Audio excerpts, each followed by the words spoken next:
Et bonsoir à toutes, à tous, bienvenue dans cette émission Ground Frequency, la 15e de cette deuxième saison. Je suis Alexandre, je suis avec Antoine. On est ici dans notre studio de l'Aéroclub de France, mais avant de revenir, petit générique. Jet 583, last way star, runway 26 left. The frequency is 12547, the rest is unchanged. 882, you were not cleared for takeoff. What are you doing? Now, question, has the wind equal where you leave? Working on it. 583, last way star, runway 26 left. Radio's down. No radar.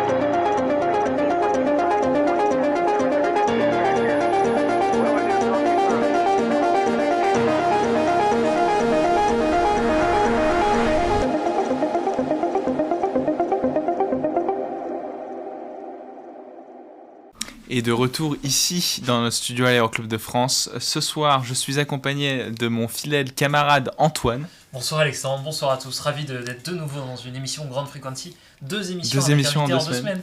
J'espère que ça vous plaît, on change de sujet, on change d'invité. Exactement, on arrive à faire des sujets très variés et ça nous fait plaisir puisqu'on apporte ce soir un sujet que tu vas pouvoir introduire Antoine mais qui n'a pas été abordé jusqu'ici sur l'émission. On a le plaisir de recevoir Frédéric Courtade. Bonsoir Frédéric. Bonsoir. Donc Frédéric qui est responsable du GEPAN. Le GEPAN, c'est les acronymes de... c'est le nom de... Ah oui, c'est le groupe d'études d'information sur les phénomènes aérospatiaux non identifiés. Voilà, tu le dis mieux que moi, comme ça je ne pouvais pas faire l'erreur de me tromper sur une des lettres. Donc vous l'aurez compris, donc on reçoit Frédéric qui est le mieux placé pour nous parler du GEPAN, les différentes enquêtes, les différentes missions, mais on aura aussi l'occasion de parler de ta carrière au CNES parce que tu as fait plein de choses. On va parler de microsystèmes, de toutes les échelles que le CNES couvre dans ses fonctions. Donc voilà, on a hâte de parler de tout ça avec toi et donc restez bien pour l'interview. On va commencer avec Alexandre qui va nous voir avant ça, sa classique revue de presse. Et oui, il y a eu quelques actualités effectivement depuis la semaine dernière. Donc on va pouvoir repasser en crible toutes ces actualités en commençant tout d'abord par ce petit fait, Donald Trump qui s'improvise ingénieur et nous révèle la production, peut-être pas tout de suite la production, mais surtout l'industrialisation d'un F-55, appareil qu'on ne connaît absolument pas, qui serait un F-35, donc l'avion de chasse de 5e génération export des Américains, version bimoteur, une version plus améliorée. Donc effectivement, beaucoup de nouveautés qui arrivent après l'annonce du F-47, qui est l'avion de 6e génération qui doit arriver plus tard, qui vole déjà apparemment, mais qui était resté vraiment très secret. Il nous parle aussi de son avion préféré qui est le F-22 Raptor et d'une nouvelle amélioration qui arriverait dessus, le Super Raptor, qui mettrait en place un nouveau cockpit, de l'électronique, plein de choses. Donc effectivement, Donald Trump qui aime bien parler d'avions et de ses évolutions. C'est dans quel cadre toutes ces annonces il a fait ça? Tout ça, il a fait... alors c'était au Qatar, il y avait une conférence de presse là-bas, et donc il parlait effectivement de ne pas aimer... il n'y croyait pas en tout ce qui est la furtivité, donc qui revenait sur des principes plus rétroactifs. Enfin bref, beaucoup de propos qui peuvent faire réagir, comme d'habitude. Il veut son avion, il veut faire ses trucs, des choses très visuelles. Mais effectivement, c'est intéressant de voir que les Américains essayent de mettre un peu plus la patate suite à toutes les annonces et toute l'actualité sur les avions chinois révélés, les avions de chasse de 6e génération chinois qu'on a pu voir voler dans le ciel dernièrement. Donc première news, on commence fort avec les États-Unis. Sachant qu'on avait déjà parlé de Donald Trump, de la semaine dernière, des grosses annonces qui avaient lieu au Qatar. C'est un peu du coup la même conférence de presse. On vous le fait en 2 fois, on a 2 revues de presse en 2 semaines. Exactement. Donc il s'est passé beaucoup de choses avec la visite de Donald Trump au Qatar. Beaucoup de choses, effectivement. On va pouvoir passer à la deuxième news qui concerne toujours un peu les États-Unis, mais cette fois c'est pour Boeing. Boeing qui franchit le cap des 1500 ventes vente ferme pour les Boeing 787-9, donc les Dreamliner. Effectivement, c'est grâce à la commande du Qatar avec Qatar Airways et d'Etihad que Boeing est capable de passer cette barre très symbolique. C'est assez intéressant pour eux. Pourquoi ? Parce que dernièrement, ils ont eu beaucoup de problèmes, mais passer ces 1500 ventes, c'est aussi mettre un petit taquet à Airbus qui a beaucoup plus de mal, on va dire, qui est un peu à la traîne derrière avec son A350 qui passe seulement la barre des 1000 ventes fermes pour l'A350. Une autre info qui est aussi intéressante, donc c'est 130 appareils pour Qatar Airways qui ont été commandés, et sur la globalité de la flotte du 787 avec justement les mises à jour des dernières commandes, c'est une répartition donc, entre deux types de motoristes, entre Pratt d'un côté avec le Trent 1000 et General Electric et le GEnx. C'est une répartition assez disparate, contrairement à ce qu'on peut voir sur d'autres avions, avec 75% sur des moteurs de General Electric contre 25% pour Rolls-Royce. Donc ça aussi, c'était assez intéressant pour parler du point de vue motoriste du succès dans leur plaisir, point Alexandre. C'est pas si disparate que ça quand on pense à la 321 Neo et oui, mais la répartition. Alors sur les longs courriers, je suis d'accord, mais sur la stat, mais courriers... grosso modo, c'est 56% et 46% sur l'ensemble de la flotte Neo 320 compris. Ah oui. Non, c'est plutôt. T'as pas ces stats là? Non, Moi, non, c'est ce que j'ai trouvé sur mais internet. c'est pas grave. Ok, c'est pas grave. Apparemment, chez CFM, on se tire dessus. Donc voilà, prochaine petite news. Alors, on va rester dans la ligne. Et t'as commencé à en parler un peu du XLR, 321 XLR, le premier à 321 XLR, motorisé avec du Pratt & Whitney qui arrive chez Wizz Air qui va pouvoir opérer l'appareil pour aller tout simplement relier l'Europe au Moyen-Orient. C'est plus de 6 heures de vol d'autonomie, donc c'est assez conséquent. On parle d'une commande de 47 XLR pour Wizz. Et puis donc c'était bien le premier XLR avec un Pratt & Whitney 1000G donc, qui a été certifié il y a très, très peu de temps. Ils ont eu leur certif du coup côté CFM c'était à l'été dernier et là eux ils l'ont annoncé il y a quelques mois. Ouais. C'est d'abord la certif s'est fait sur CFM avant de passer sur Pratt, ce qui était l'inverse sur le 320 Neo. Ouais. Donc ça alterne. Et donc pour finir, c'est une configuration 239 packs, donc c'est assez solide. Faut pas être trop grand dans cet avion. Ça va être bien passé. Mais... On pense à Nicolas qui pourra pas forcément prendre du Wizz tout de suite. On passe à une autre news. On transitionne cette fois côté Corse. Enfin, on passe sur la France, pardon. Alors pardon, je vais changer de news. On va passer côté Lego, donc côté. Moi je te vois surligner. Alors pour tout vous dire, je vois Alex surligner ses petites notes et je me dis tiens, il me non mais désolé, je prochaine news d'une autre manière. Il fait des petites news. Lego qui sort un tout nouveau set sur le 747 NASA qui a emporté donc la navette Enterprise, donc un set Lego assez conséquent. Ils continuent un peu dans la lignée de tous leurs sets aéronautiques. Ils nous avaient sorti le Concorde, la navette spatiale Discovery. Donc maintenant ce magnifique set qui est disponible si vous voulez vous fabriquer un petit 747 avec une navette spatiale juste au-dessus. C'est plus de... Alors j'ai plus le nombre de pièces, mais il me semble avoir vu 10 pièces et c'est assez conséquent, donc beaucoup d'heures de montage, mais très beau résultat à la fin pour tous ceux qui sont amateurs, n'hésitez pas. T'as envie de l'avoir chez toi, Frédéric, cette... J'ai vu les figurines de Star Wars, ça me plaisait beaucoup. Ça colle avec le thème. Donc comme ce que je disais, on vient en France cette fois, on va parler d'un sujet qui plaît beaucoup à notre camarade Fred Marsali.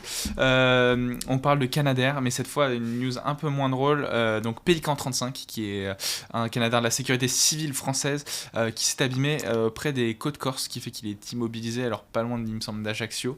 Donc c'est un avion qui est immobilisé sur place, il va falloir le réparer, ça va être assez lourd, mais suite à un exercice donc, de découpage, il a eu un problème, il est revenu se poser un peu en urgence. Je crois qu'il a même touché un haut fond, du coup ils ont raclé le c'est possible, alors on ne sait pas exactement ce qui s'est passé, comme ce qu'on verra, il y aura sûrement le BEAE cette fois qui sera détaché sur place. C'est militaire, du coup, là, comme c'est étatique, vu que c'est sécurité civile. Et effectivement, c'est possible qu'il ait touché, mais en tout cas, il est bien reparti au début et il est revenu rapidement se reposer. Voilà. Mais j'ai vu qu'il a été vite de ce que j'avais pu voir comme témoignage, il y a eu rapidement des bateaux qui sont venus pour le sécuriser, Oui, éviter totalement. qu'il y ait justement des fuites d'eau plus profondes Mhm. que ça. Voilà, parce qu'effectivement, il y a encore quelques pélicans, mais c'est vrai que il y a tout l'enjeu de les maintenir en service, et donc Parce c'est qu'ils vrai sont que assez plus on en a, mieux c'est. très utile, effectivement, surtout en période de feu de forêt. On passe Bonsoir à tous dans le chat, on voit vos commentaires, on voit que à ça deux discute petites beaucoup, news n'hésitez un pas si peu vous avez des moins questions. joyeuses. Bon, on finit sur des news un peu moins joyeuses avec le Canadair. On a d'abord l'incendie de 3 avions de l'ESMA, donc qui est une école de pilotage à Montpellier, sur l'aéroport donc de Montpellier, des incendies qui seraient apparemment volontaires. C'est plus d'une douzaine d'avions qui ont été incendiés, mais 3 ont été totalement détruits, ce qui fait que ça représente énormément de dommages pour l'école, et puis effectivement qui choque un peu toute la communauté, hein, de voir cet acte-là. Alors on n'a pas forcément d'informations sur qui l'a fait ou dans quel contexte, donc l'enquête est en cours en tout cas, mais voilà, c'est une nouvelle pas forcément très bonne, surtout pour toutes les personnes qui travaillent là-bas, parce que c'est plusieurs millions d'euros de dommages, et on ne sait pas si l'école ça arrivera à traverser voilà, cette période-là. Ouais, surtout qu'il y a le temps des assurances, le temps de l'enquête, etc. C'est toujours des moments où il y a besoin d'un peu de trésorerie. Et on sait que les écoles ont eu beaucoup de mal depuis le Covid à se relancer, à se refaire une trésorerie. Donc ouais, un gros enjeu pour tous les élèves basés là-bas. Après, ça reste quand même un groupe qui peut se permettre un peu de solidarité peut-être entre eux. Ils ont plusieurs bases, non, c'est ça? Alors, il me semble qu'ils avaient qu'une base une seule, ok, je sais. sur Montpellier. C'est une école qui est née avec Air Littoral, mais après qui a évolué toute seule Ok, petit à d'accord. petit. Bon, on espère. Mais c'est quand même une flotte de plusieurs, je crois que c'est une quinzaine d'appareils, donc c'est quand même Ouais, voilà. assez gros. Mais après, sur 15 appareils, 13 qui sont abîmés, endommagés, c'est quand même très très compliqué. Et puis surtout que là, c'est vraiment, enfin, c'est criminel, et puis c'est même assez, c'est intrusion sur l'espace protégé d'un aéroport, etc. Là, c'est, voilà, il y a une grosse enquête, mais ouais, ceux qui vont se faire choper, là, ça rigole pas du tout. Et on passe avec la dernière news. Encore une news, Alexandre, t'as quasi pas parlé de militaire là, dis donc. Non, je parlais de F-55 et de F-22 Super Raptor en début, t'inquiète. Donc ça va. J'ai fait dès le début ce qui comptait le plus, non, je rigole. On va parler de la petite panne radar qui a eu lieu à Orly le 18, donc il y a 4 jours. Effectivement, c'est une panne de l'outil du contrôle aérien qui a totalement bloqué la circulation pendant un certain moment sur les approches d'Orly. C'est plus de 130 vols qui ont été annulés à cause de ça. Un retour à la normale qui a pris du temps, ça a pris une journée et demie, avec une réduction du coup du trafic, et une centaine, donc 130 vols annulés, donc c'est assez conséquent, suite à la news qu'on avait eue aussi la semaine dernière, comme quoi il y avait des problèmes côté Newark. C'est vrai que ça met beaucoup de questions, ça pose pas mal de problématiques au niveau des outils et des budgets qui sont associés pour le contrôle aérien, donc voilà. C'est un peu le métier de l'ombre, c'est vrai que quand on prend son avion on n'y pense pas forcément, mais si le contrôle aérien déraille derrière, c'est vrai qu'en termes d'outils c'est pas juste on éteint la machine, on la redémarre et tout se passe bien, il y a quand même des avions qui volent en permanence, et ouais, on sait qu'il y a eu beaucoup d'enjeux d'ailleurs sur les mises à jour, comment est-ce que les nouveaux contrôleurs sont formés, enfin la mise à jour du système déjà français, et puis après l'harmonisation au niveau européen, c'est des gros débats, donc bon, à voir ce qui va se passer. Eh ben écoute, c'était ma dernière news. Merci Alexandre pour cette revue de presse. Et merci à tous. Il y a eu beaucoup d'échanges dans le chat, hein. Merci à tous, on voit qu'il y a beaucoup de questions. Alors je sais pas si tu l'avais, j'ai vu passer une question sur le prix du Lego, à tout hasard, est-ce que je peux le chercher, mais il me semble qu'il est aux alentours des 220 €. 220 €, ok. Donc 220 €, on a une petite navette spatiale et son remorqueur, si tu peux puis dire, avec... Alors, t'en as pensé quoi de ces news? Ça va, t'as appris des choses ou non, t'avais tout vu passer je vois le collector, la navette spatiale, c'est vrai que ça ressort. Eh ben écoute, il est l'heure de passer à l'interview. Donc pour ceux qui n'étaient pas là au début, nous avons le plaisir de recevoir donc Frédéric Courtade, je vais bien prononcer ton nom quand même, qui est donc responsable du GEPAN et qui a donc une longue carrière au CNES. Ça va, prêt pour l'interview? Et ben c'est parti, donc je te propose qu'on revienne sur tes débuts donc dans le secteur spatial. Si tu peux nous dire un petit mot sur tes études, ce que tu as fait comme comme premier métier avant d'entrer au CNES, voilà, nous mettre un petit peu de contexte. Oui, en fait, j'ai commencé le spatial. Bon, je suis diplômé en sciences des matériaux. Ma première expérience professionnelle, c'était dans une société qui s'appelait Alcatel Espace, et qui a muté maintenant en Thales Alenia Space. Voilà. Donc j'avais été embauché dans un laboratoire qui s'occupait du contrôle entrée de matériaux et de matériel et de composants destinés à être employés pour réaliser les équipements spatiaux qui étaient développés à Alcatel Espace. Alcatel Espace, tout comme Thales Alenia Space maintenant, a toujours été spécialisé dans les équipements de radiofréquence, de télécommunication. D'accord. Donc ça allait vraiment bien avec ce que tu avais vu pendant tes études. Oui, c'était vraiment les la suite, matériaux. voilà, Et à cette occasion-là, j'ai eu la chance, j'ai déjà un petit peu travaillé, fait des stages, voilà, et c'est clair que j'ai beaucoup travaillé sur un outil qui m'a suivi pendant plus de 20 ans et dont je continue à suivre les évolutions, c'est le microscope électronique à balayage. D'accord. Voilà, j'étais quasiment détaché au labo pour l'utilisation et le développement de techniques d'analyse à partir du microscope électronique à balayage qui était disponible donc chez Alcatel Espace. C'était une époque où ce type d'appareil sortait tout juste des labos scientifiques ou des écoles. Hein. C'était vraiment pas tout répandu dans l'industrie. Et donc les techniques d'utilisation, hein, avec un microscope électronique, on peut faire beaucoup de choses. Bien sûr, on peut faire des grandissements très importants, on peut faire des analyses chimiques, on peut avoir des contrastes électriques, électroniques. Enfin, il y a beaucoup d'applications grâce à cet appareil-là. Et tout ça, en fait, on l'a développé sur le terrain en faisant des analyses sur les matériaux et les composants électroniques qui arrivaient chez Alcatel Espace pour valider qu'ils étaient conformes à ce que l'on avait acheté. Ok.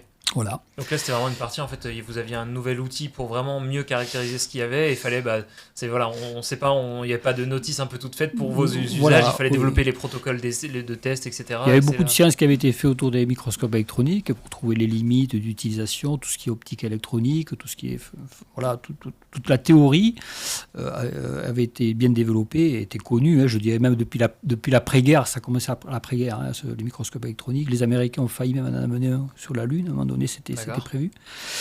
Mais après, le développement de cette technique pour faire de l'expertise sur des matériaux et sur des composants électroniques, il y avait beaucoup de choses à inventer. Moi, j'ai commencé, je dirais, ma carrière au balbutiement de ces techniques-là. Voilà. Qui est maintenant ultra répandu, c'est vrai que ça continue à évoluer, hein, parce que bon, l'électronique, notamment, sur le volet électronique, c'est devenu de plus en plus petit. Hein, je sais pas, vous voyez, les puces électroniques qui sont développées sont de plus en plus petites. Les puissances qui vont les avec. lithographies, voilà, c'est la loi de Moore. Je vous avais jamais parlé de la loi de Moore, donc voilà, elle est appliquée à l'électronique depuis qu'elle a été énoncée par Gordon Moore, hein, et puis ça ne se tarit pas. Hein, chaque fois, on divise la taille d'une puce électronique par, la surface par 4, la consommation électrique par 2, et on multiplie dans la capacité par un facteur 2 tous les 18 mois. Et tout ça, ça ne s'est jamais tari depuis, je ne me rappelle plus l'année, autour des années 60 par M. Gordon Moore. Oui, la courbe commence même pas encore à s'infléchir. Non, c'est clair. Alors maintenant, voilà, les dispositifs, voilà, le déclenchement, c'est quelques couches atomiques, et on est en deçà du nanomètre, et ouais, on se demande presque comment ça fonctionne. Ouais. Ouais. Donc les techniques d'analyse doivent évoluer pour pouvoir traquer... n'importe quel défaut, vérifier les conformités. N'importe quel défaut, c'est une chose, et également valider la techno lorsqu'elle est développée par les fabricants. Ouais, voilà. Donc ça, c'était ta première partie, donc ce qui était anciennement, ce qui est devenu du coup Thales. C'est devenu Thales Alenia Space. Il y a eu d'autres étapes, en fait, c'est devenu Thales Alenia Space. Après, j'ai travaillé dans une société dans l'automobile. Après, voilà, je change un petit peu par force aussi, parce qu'en fait, moi, j'étais embauché à Alcatel Espace juste avant ou pendant que le mur de Berlin s'effondrait. D'accord. Donc le paradigme spatial tout-puissant, course aux étoiles, développement de techniques spatiales qui était, je dirais, drainé par la compétition soviétique et américaine. Elle a connu une chute drastique au moment où le mur de Berlin s'est effondré, dans l'effondrement du bloc soviétique. Donc j'étais en contrat durée terminée, on m'a dit on ne peut pas vous garder. Bon, pas grave, j'ai rebondi chez Siemens Automotive, ça s'appelle Continental. Et là j'étais embauché dans le laboratoire d'analyse de défaillance des composants électroniques. Voilà. Donc, donc, toujours du coup sur le côté matériaux. Côté matériaux, voilà, l'approche de l'électronique que j'ai. Moi j'étais diplômé en sciences des matériaux, donc j'ai appris un petit peu l'électronique, surtout la physique du dispositif, comment ça fonctionne, comment fonctionnent les puces à l'intérieur des PC, des téléphones. très intimement, hein, jusqu'au transistor, hein, voilà, vraiment très Composant, intimement. vraiment aux composants de Ouais, base. C'est ouais, vraiment ouais, là, on est composants de allé base. au détail de tout Au ce qu'il y a détail, sur voilà. les petites cartes, quoi. Voilà, oui, au détail, voilà, ce qui est dupliqué par des milliards de fois sur les puces actuellement. Ouais. Voilà. Donc là, on n'en était pas là. La techno, à cette époque-là, elle était quand même beaucoup plus grossière, entre guillemets. Et voilà, mon passé à microscopie électronique à balayage, les techniques que j'avais commencé à maîtriser, les ans que j'avais autour de cet appareillage m'ont conduit à prendre un poste à Siemens. D'accord. Et je ne suis pas resté très longtemps à Siemens, quelques mois, je ne me rappelle plus, 7 ou 8 mois, ouais, puisqu'après j'avais passé un entretien au CNES et j'ai été embauché également dans une structure qui s'appelait Laboratoire d'analyse électronique, D'accord. où on faisait globalement la même chose, je dirais, mais avec les contraintes du spatial, puisque là je suis revenu dans le secteur spatial.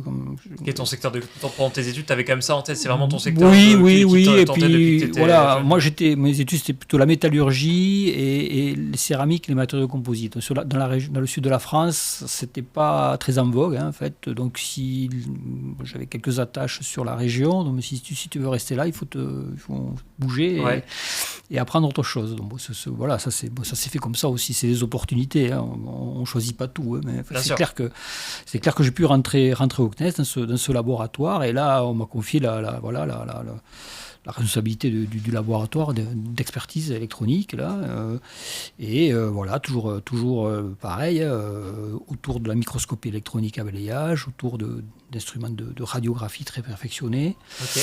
Je dirais, voilà, puis j'étais responsable des investissements, pour suivre justement l'évolution des technologies. Mais je dirais quand même que le microscope électronique m'a toujours suivi, hein, parce que à cette époque-là, comme je vous dis, il y avait beaucoup de choses étaient à inventer ou du moins à consolider.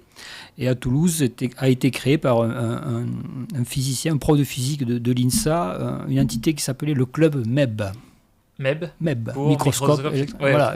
électronique à balayage. Voilà. Dans ce club MEB, Okay. c'est quelque chose où j'ai très vite adhéré à ce club en tant que d'abord adhérent, puis après j'ai un petit peu participé au bureau. Mais après, c'était pas compatible avec. C'était plutôt pour des scientifiques. Hein, voilà, il fallait un peu plus de temps que je pouvais y consacrer. Mais ça m'a toujours suivi. Et le club MEB existe toujours. Je ne sais plus comment il va bientôt fêter ses 70 ans ou je ne sais plus combien. Pas mal, là. hein, pour une Et je sais que c'est cette année et je vais leur faire un exposé, mais sur mon métier actuel, une conférence sur mon métier actuel, à des gens que j'ai côtoyés, qui sont encore là et qui ont continué dans le domaine. Alors que moi, j'ai cédé là depuis plus d'une dizaine d'années. Je suis quand même beaucoup moins à la page. Voilà. Ok. Ok. Donc là, c'est vraiment les études, matériaux dans différentes entreprises, mais c'est vraiment l'étude du tout petit à l'échelle des matériaux et dans différents secteurs. Avec cette entrée au CNES, du coup, c'est tout simplement une offre d'emploi, tu candidates et tu te retrouves dans ce labo. C'était des grosses équipes. Au début, on n'était pas très nombreux, hein, parce que comme je vous dis, ça balbutiait un petit peu. C'était des techniques qui étaient un peu obscur, hein, pour les chefs de projet, où ils aimaient bien voir les choses à leur façon, avec des photos, avec des microscopes optiques. Ça, ils arrivaient à comprendre. Bon, l'optique électronique, c'est un petit peu différent. Il faut interpréter l'image. On retrouve les indices, mais il faut prouver que ce que l'on voit, c'est vraiment quelque chose d'intérêt. Ouais. Donc, c'était vraiment le début, et on a contribué avec une petite équipe, hein, à démocratiser l'emploi de ces techniques d'expertise et d'analyse, toujours autour de ces instruments-là. Et donc moi, j'ai persévéré là-dedans. C'est clair que j'ai continué à travailler dans le domaine de l'expertise des composants électroniques. Donc au fur et à mesure, les composants devenaient de plus en plus petits. Les structures à détailler, à analyser, et pour déceler les anomalies potentielles, il fallait s'employer à développer d'autres technologies, et d'autres techniques, pardon. On était assez à la pointe, je dirais. Donc, en fait, les analyses qu'on produisait, même les fabricants de composants électroniques, ils avaient du mal à produire la même qualité. D'accord. Vous étiez vraiment en avance là-dessus. En avance, ou tout à fait à l'état de l'art. Okay. Et on était assez... il y avait également une personne qui travaillait avec moi, là, qui avait beaucoup d'idées aussi. Et globalement, on arrivait à produire des expertises qui... Lorsqu'on les fournissait aux fabricants, ils nous disaient, ce truc-là, c'est quand même ça, ce que vous avez vu là, ça peut expliquer ça.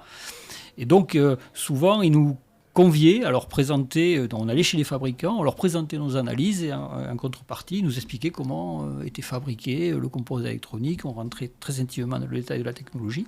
Ah, donc pour monter en compétence, c'était vraiment un échange, et c'est un peu l'avantage du CNES aussi, c'est d'avoir ces Extraordinaire, échanges ouais. avec Oui. les industriels, ou en tout cas ceux qui Oui. fabriquent ces choses-là, et de pouvoir avoir un peu de donnant-donnant. Vous aviez l'analyse, Oui. et eux, ils étaient capables d'expliquer parce qu'ils connaissaient la fabrication. C'est ça. Et en fait, bon an, mal an, on rentrait intimement dans la technologie, nous faisait visiter les moyens de fabrication. La position au CNES était assez confortable pour ça, parce que nous, on n'allait pas leur faire concurrence. Ils avaient plus de mal, je dirais, à faire rentrer un autre industriel dans leur ligne de fabrication que le CNES. Voilà. Donc D'accord. on voyait les machines, on voyait quel type de machine permettait la signature technologique que l'on rencontrait.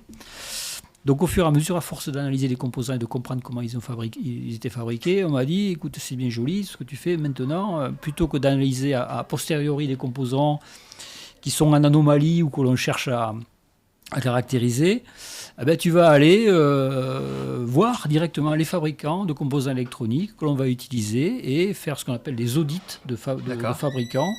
Alors, je me suis déplacé un petit peu dans le monde entier avec une petite équipe et on allait visiter les fabricants, leur poser des questions, les challenger sur les technologies, les challenger sur leurs moyens de production, les challenger sur leur chaîne de sous-traitance. De là, et pour remonter et se faire une idée de la maturité du fabricant par rapport aux besoins que l'on avait besoin, qui étaient liés à l'emploi de ces composants pour le spatial. Donc là, c'était vraiment, vous montez en compétence sur les matériaux et sur les composants. Donc là, tu t'es baladé, mais du coup, vous partiez à quoi, à 2, à 3 chez tous les fabricants du monde. On avait donc c'était dans le début des années 2000, on va dire. Et donc à cette époque-là, les composants qu'on commençait à utiliser dans le spatial pour des fonctions très complexes, c'était des composants qui n'étaient pas développés pour le spatial, qui étaient développés pour l'automobile, pour les réseaux, et donc on devait adapter ces composants et la qualité de fabrication et la fiabilité voulue pour le spatial, mais on se déplaçait avec d'autres utilisateurs potentiels. Donc on avait monté une équipe européenne avec donc le CNES, bon je parle en premier, le dernier, mais le CNES, il y avait Thales Research and Technology qui se trouve à Palaiseau maintenant. D'accord. Ericsson, les Suédois de Göteborg, et Saab, qui était à Jyväskylä, je crois, qui eux travaillaient dans le domaine de la téléphonie et dans le domaine également de l'avionique. Ouais. Saab, c'était Saab Avionique. Ouais, voilà. Ok. Donc là, c'est vraiment une équipe. Et il y a eu à un moment donné européenne. une personne de Safran. Alors je ne sais plus quelle était l'unité de Safran qui a rejoint le groupe qui s'appelait Piura. Okay. Voilà, ça a été baptisé Pure et on se déplaçait avec ces 4 entités, donc ça permettait d'avoir une force de frappe et d'ouvrir aussi les portes des fabricants qui n'allaient pas recevoir les gens pour une utilisation minime comme on le faisait dans le spatial au CNES ou avec nos industriels, quelques menus freloquents composants alors qu'ils en vendaient des kyriels pour l'automobile. Par contre, télécommunication derrière aussi, ça devait être énorme. Voilà, mais le fait d'associer le CNES, Ericsson, Saab et Thales, là c'était une force de frappe qui nous ouvrait les portes. Ce qui fait et puis ils étaient très intéressants parce qu'ils voyaient un petit peu la façon dont on travaillait et eux ça leur servait dans leur processus d'audit interne. En fait, un audit externe servait à leur certification interne, donc c'était gagnant-gagnant. Ça permettait d'augmenter en qualité et derrière de d'avoir vous aussi les bons composants pour les. Et du coup, niveau application, à ce moment-là, au CNES, c'était quoi? C'était pour tous, ça allait du satellite à des antennes. Moi, j'ai beaucoup travaillé sur les. C'est beaucoup travaillé sur les équipements pour satellite. C'est vrai que donc satellite et sonde, le domaine des lanceurs, il était plutôt couvert directement par l'industrie, donc avec des conglomérats qui étaient créés à l'époque et qui sont maintenant sur Ariane Group, qui maintenant c'est devenu Ariane Group, et avant ça avait d'autres noms, mais c'était eux qui géraient ça, et Ariane c'était quand même de la série, on va dire, de la petite série, dont je dirais les appros de composants étaient faites au départ, et globalement il y avait une banque de composants qui servait à fabriquer... Sur étagère en fait, comme sur n'importe quoi, composants sur étagère, que vous aviez vérifié que ce fournisseur, ce composant, c'était aux normes qui permettent de tenir... Il y en avait quelques-uns, ils avaient été caractérisés a priori, il n'y avait pas besoin de faire des audits parce que la pro stratégique avait été faite. Voilà. D'accord. Donc ça faisait vraiment, en fait, ouais, ça permettait de mettre un peu du liant, de faire un maillage, de participer un peu au maillage du spatial, fin de la chaîne d'approvisionnement, C'est etc. clair. Et de Ouais. s'assurer que tout marchait. Ah oui, Ok. alors on travaille. Moi, moi, j'étais plutôt sur l'aspect, on va dire technique, hein, parce que moi, c'est vrai que on décortiquait le truc. Et après, il y avait des gens qui étaient spécialistes de l'organisation qualité, voilà, du management des sous-traitants, etc. Voilà, c'était toute la chaîne qui était évaluée. Ok, donc une première partie, bah déjà c'est sympa, après quelques années au CNES, de pouvoir déjà se Ah balader oui. comme ça dans tous les coins du monde et voir J'ai plein fait, de oui, choses différentes. J'ai fait c'est- quasiment le tour du monde. Ouais, ça. Ok. Et puis on partait sur des périodes, presque 15 jours des fois, Ok. où ça nous permettait Des belles opportunités, celle-là on de dit pas trop joindre non. l'utile à l'agréable des fois un petit peu. Voilà, Ok. voilà. C'était beaucoup l'Asie. Hein. Voilà, l'Asie, les Philippines, Singapour, la Malaisie, Taïwan, Hong Kong, le Japon, Ouais, les hauts centres de technologie des Voilà. de ce genre de composants. l'Afrique du Nord, l'Amérique centrale et l'Europe de l'Est. Voilà, c'était ça. Ok. Et donc du coup là, tu es passé matériaux plutôt côté système et donc tu as eu toute une partie vraiment sur après les microsystèmes, ce genre de choses. C'est ça. Oui. Enfin, après, comment est-ce que tu as évolué sur le poste d'après, on va dire? Le poste d'après, voilà, c'est un petit peu la chance que l'on a au CNES, c'est éventuellement, si on fait le choix de vouloir changer, on est facilement accompagné. Voilà. D'accord. Donc à cette époque-là, il y a l'éclosion de nouvelles technologies, hein, dans les technologies microsystèmes et ensuite les nanotechnologies ou les mésotechnologies qui ont eu le vent en vogue, qui étaient en vogue, je dirais. Donc je me suis dit, ce serait bien de changer un petit peu et de partir sur les microsystèmes en fait. D'accord. Donc, qui toujours pareil, ce sont des systèmes basés sur des procédés de fabrication de microélectronique, mais là c'était vraiment des micro-machines, hein, des micro-interrupteurs, des micro-moteurs, des charges sismiques qui étaient... Tout ça sur une puce électronique. Ok. Voilà. Je crois qu'on va avoir une petite image justement d'un des micros sur lesquels tu as travaillé. Donc. Oui, voilà. Donc ouais, ça c'est le genre voilà, c'est une d'objet que tu manipulais. donc. Ouais, c'est une petite puce hein, qui est en silicium et où c'est assez primaire. Hein, il y a 3 bandes en fait, et au milieu il y a un petit interrupteur mécanique. Donc ces 3 bandes, l'interrupteur qui est tout au centre, il fait 20 microns. Hein, donc et ces bandes sont designées spécifiquement parce que c'est un switch qui permet un interrupteur pour couper de l'ARF très proprement. D'accord. Sinon RF à très haute fréquence, et sans parasiter, et donc de faire on-off sans parasiter le réseau, le faisceau. On sait à quel point justement la télécom, enfin voilà. Oui, alors c'est ce genre de choses le est maintenant signal, utilisé c'est vital. dans les réseaux de télécom Ouais, ok. de façon enfin, sur Terre, hein, de façon très visuelle. Hein, voilà. L'utilisation spatiale est un peu plus compliquée parce qu'on avait pas mal de problèmes de fiabilité et voilà, c'est justement lorsqu'on voit c'est le petit interrupteur là, qui était au centre là que l'on a préparé d'une certaine façon en utilisant le microscope électronique pour le regarder après que l'on ait fait une coupe, une microsection là, une coupe au droit de l'interrupteur avec avec un gros appareil qu'on appelle un FIB, Focus Ion Beam, D'accord. qui vient faire donc permet de faire de la microchirurgie et des micro-coupes pour aller regarder la structure verticale et approcher là, typiquement quelle était la technologie du contact, quel matériau était employé pour faire le contact. Donc là on est vraiment dans l'ultra détail de tout ouais. petit système parce que là du coup, c'était si de la, ça tribo- fait 20 de la tribologie Ok. avec des interrupteurs qui battaient à des fréquences assez importantes et donc il y avait l'usure du contact, le fait qu'il ne fallait pas que ça colle, il ne fallait pas que l'interrupteur il est designé sur une membrane diélectrique, il ne fallait pas que ça se charge. Et voilà. Enfin, il y avait c'est beaucoup vraiment, d'aspects. vraiment un summum technique. Voilà, Là, voilà. on est Voilà, dans c'est clair. une niche technique, mais vraiment Ouais, voilà. une expertise.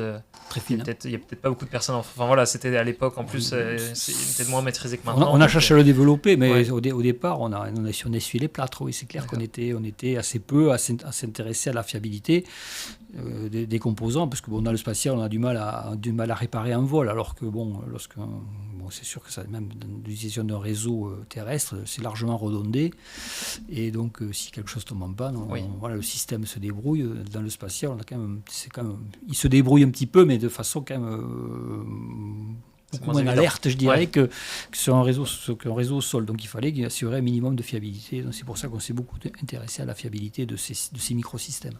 Mais du coup, dans ce cas-là, comment ça se passe? C'est un financement interne du CNES qui se dit ça, c'est un besoin vital, donc on va avoir telle équipe qui va travailler dessus? Ou est-ce que c'est les industriels qui vont dire, en fait, nous, on a remarqué que sur ces systèmes-là, on sait on a un peu encore de mal, c'est l'axe. Comment ça marche un peu ces échanges, typiquement sur ce genre de système où c'est. Ouais, effectivement, c'est peut-être moins vital, c'est vital pour le spatial, moins vital pour d'autres secteurs. Donc, comment est-ce que vous mettez l'accent sur ce genre de développement? C'est un mélange de besoins et un mélange de financement aussi. Donc, le CNES soutient l'innovation avec des budgets qui sont fléchés. À l'époque, ça s'appelait la R&T, Recherche et Technologie. Et la spécificité de la R&T telle qu'elle était menée au CNES, telle qu'elle est toujours menée au CNES d'une certaine façon, c'est un cofinancement entre de l'argent public, donc CNES, et l'argent mis par l'industriel. Et la part du cofinancement dépend du risque pris qu'on juge qui est pris lorsqu'on entame l'action. Plus le risque est important, plus le CNES met d'argent, moins le risque est important, c'est plutôt l'industriel qui met une part plus importante. Parce que c'est quasiment une application directe après pour l'industriel, alors que le CNES met plus d'argent quand c'est de la recherche peut-être à plus long terme, explorer des voies que l'industriel ne voudrait peut-être pas explorer. Le risque est pris lorsque la techno n'est pas mûre et lorsqu'on est au balbutiement du réglage de la technologie. Donc la part de cofinancement du CNES est supérieure à la part de cofinancement de l'industriel. Il y a des règles qui sont établies. C'est le code des marchés publics. C'est pas au pif. Non, oui, c'est bien cadré. C'est pas comme ça sur Excel, tu dis, tiens, ça va être 40%. Non, c'est des choses qui sont quand même. C'est cadré en fonction de la taille de l'industriel, en fonction du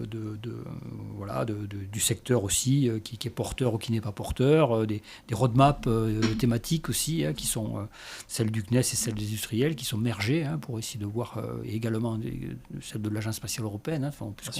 Il y a beaucoup d'acteurs qui. On est au niveau européen, on n'est plus dans le microcosme national. C'est très compliqué, donc il faut merger, il faut essayer les financements sont importants, mais ils sont pas non plus, ils sont limités, donc il faut essayer d'employer l'argent à bon escient, en évitant de dupliquer des choses.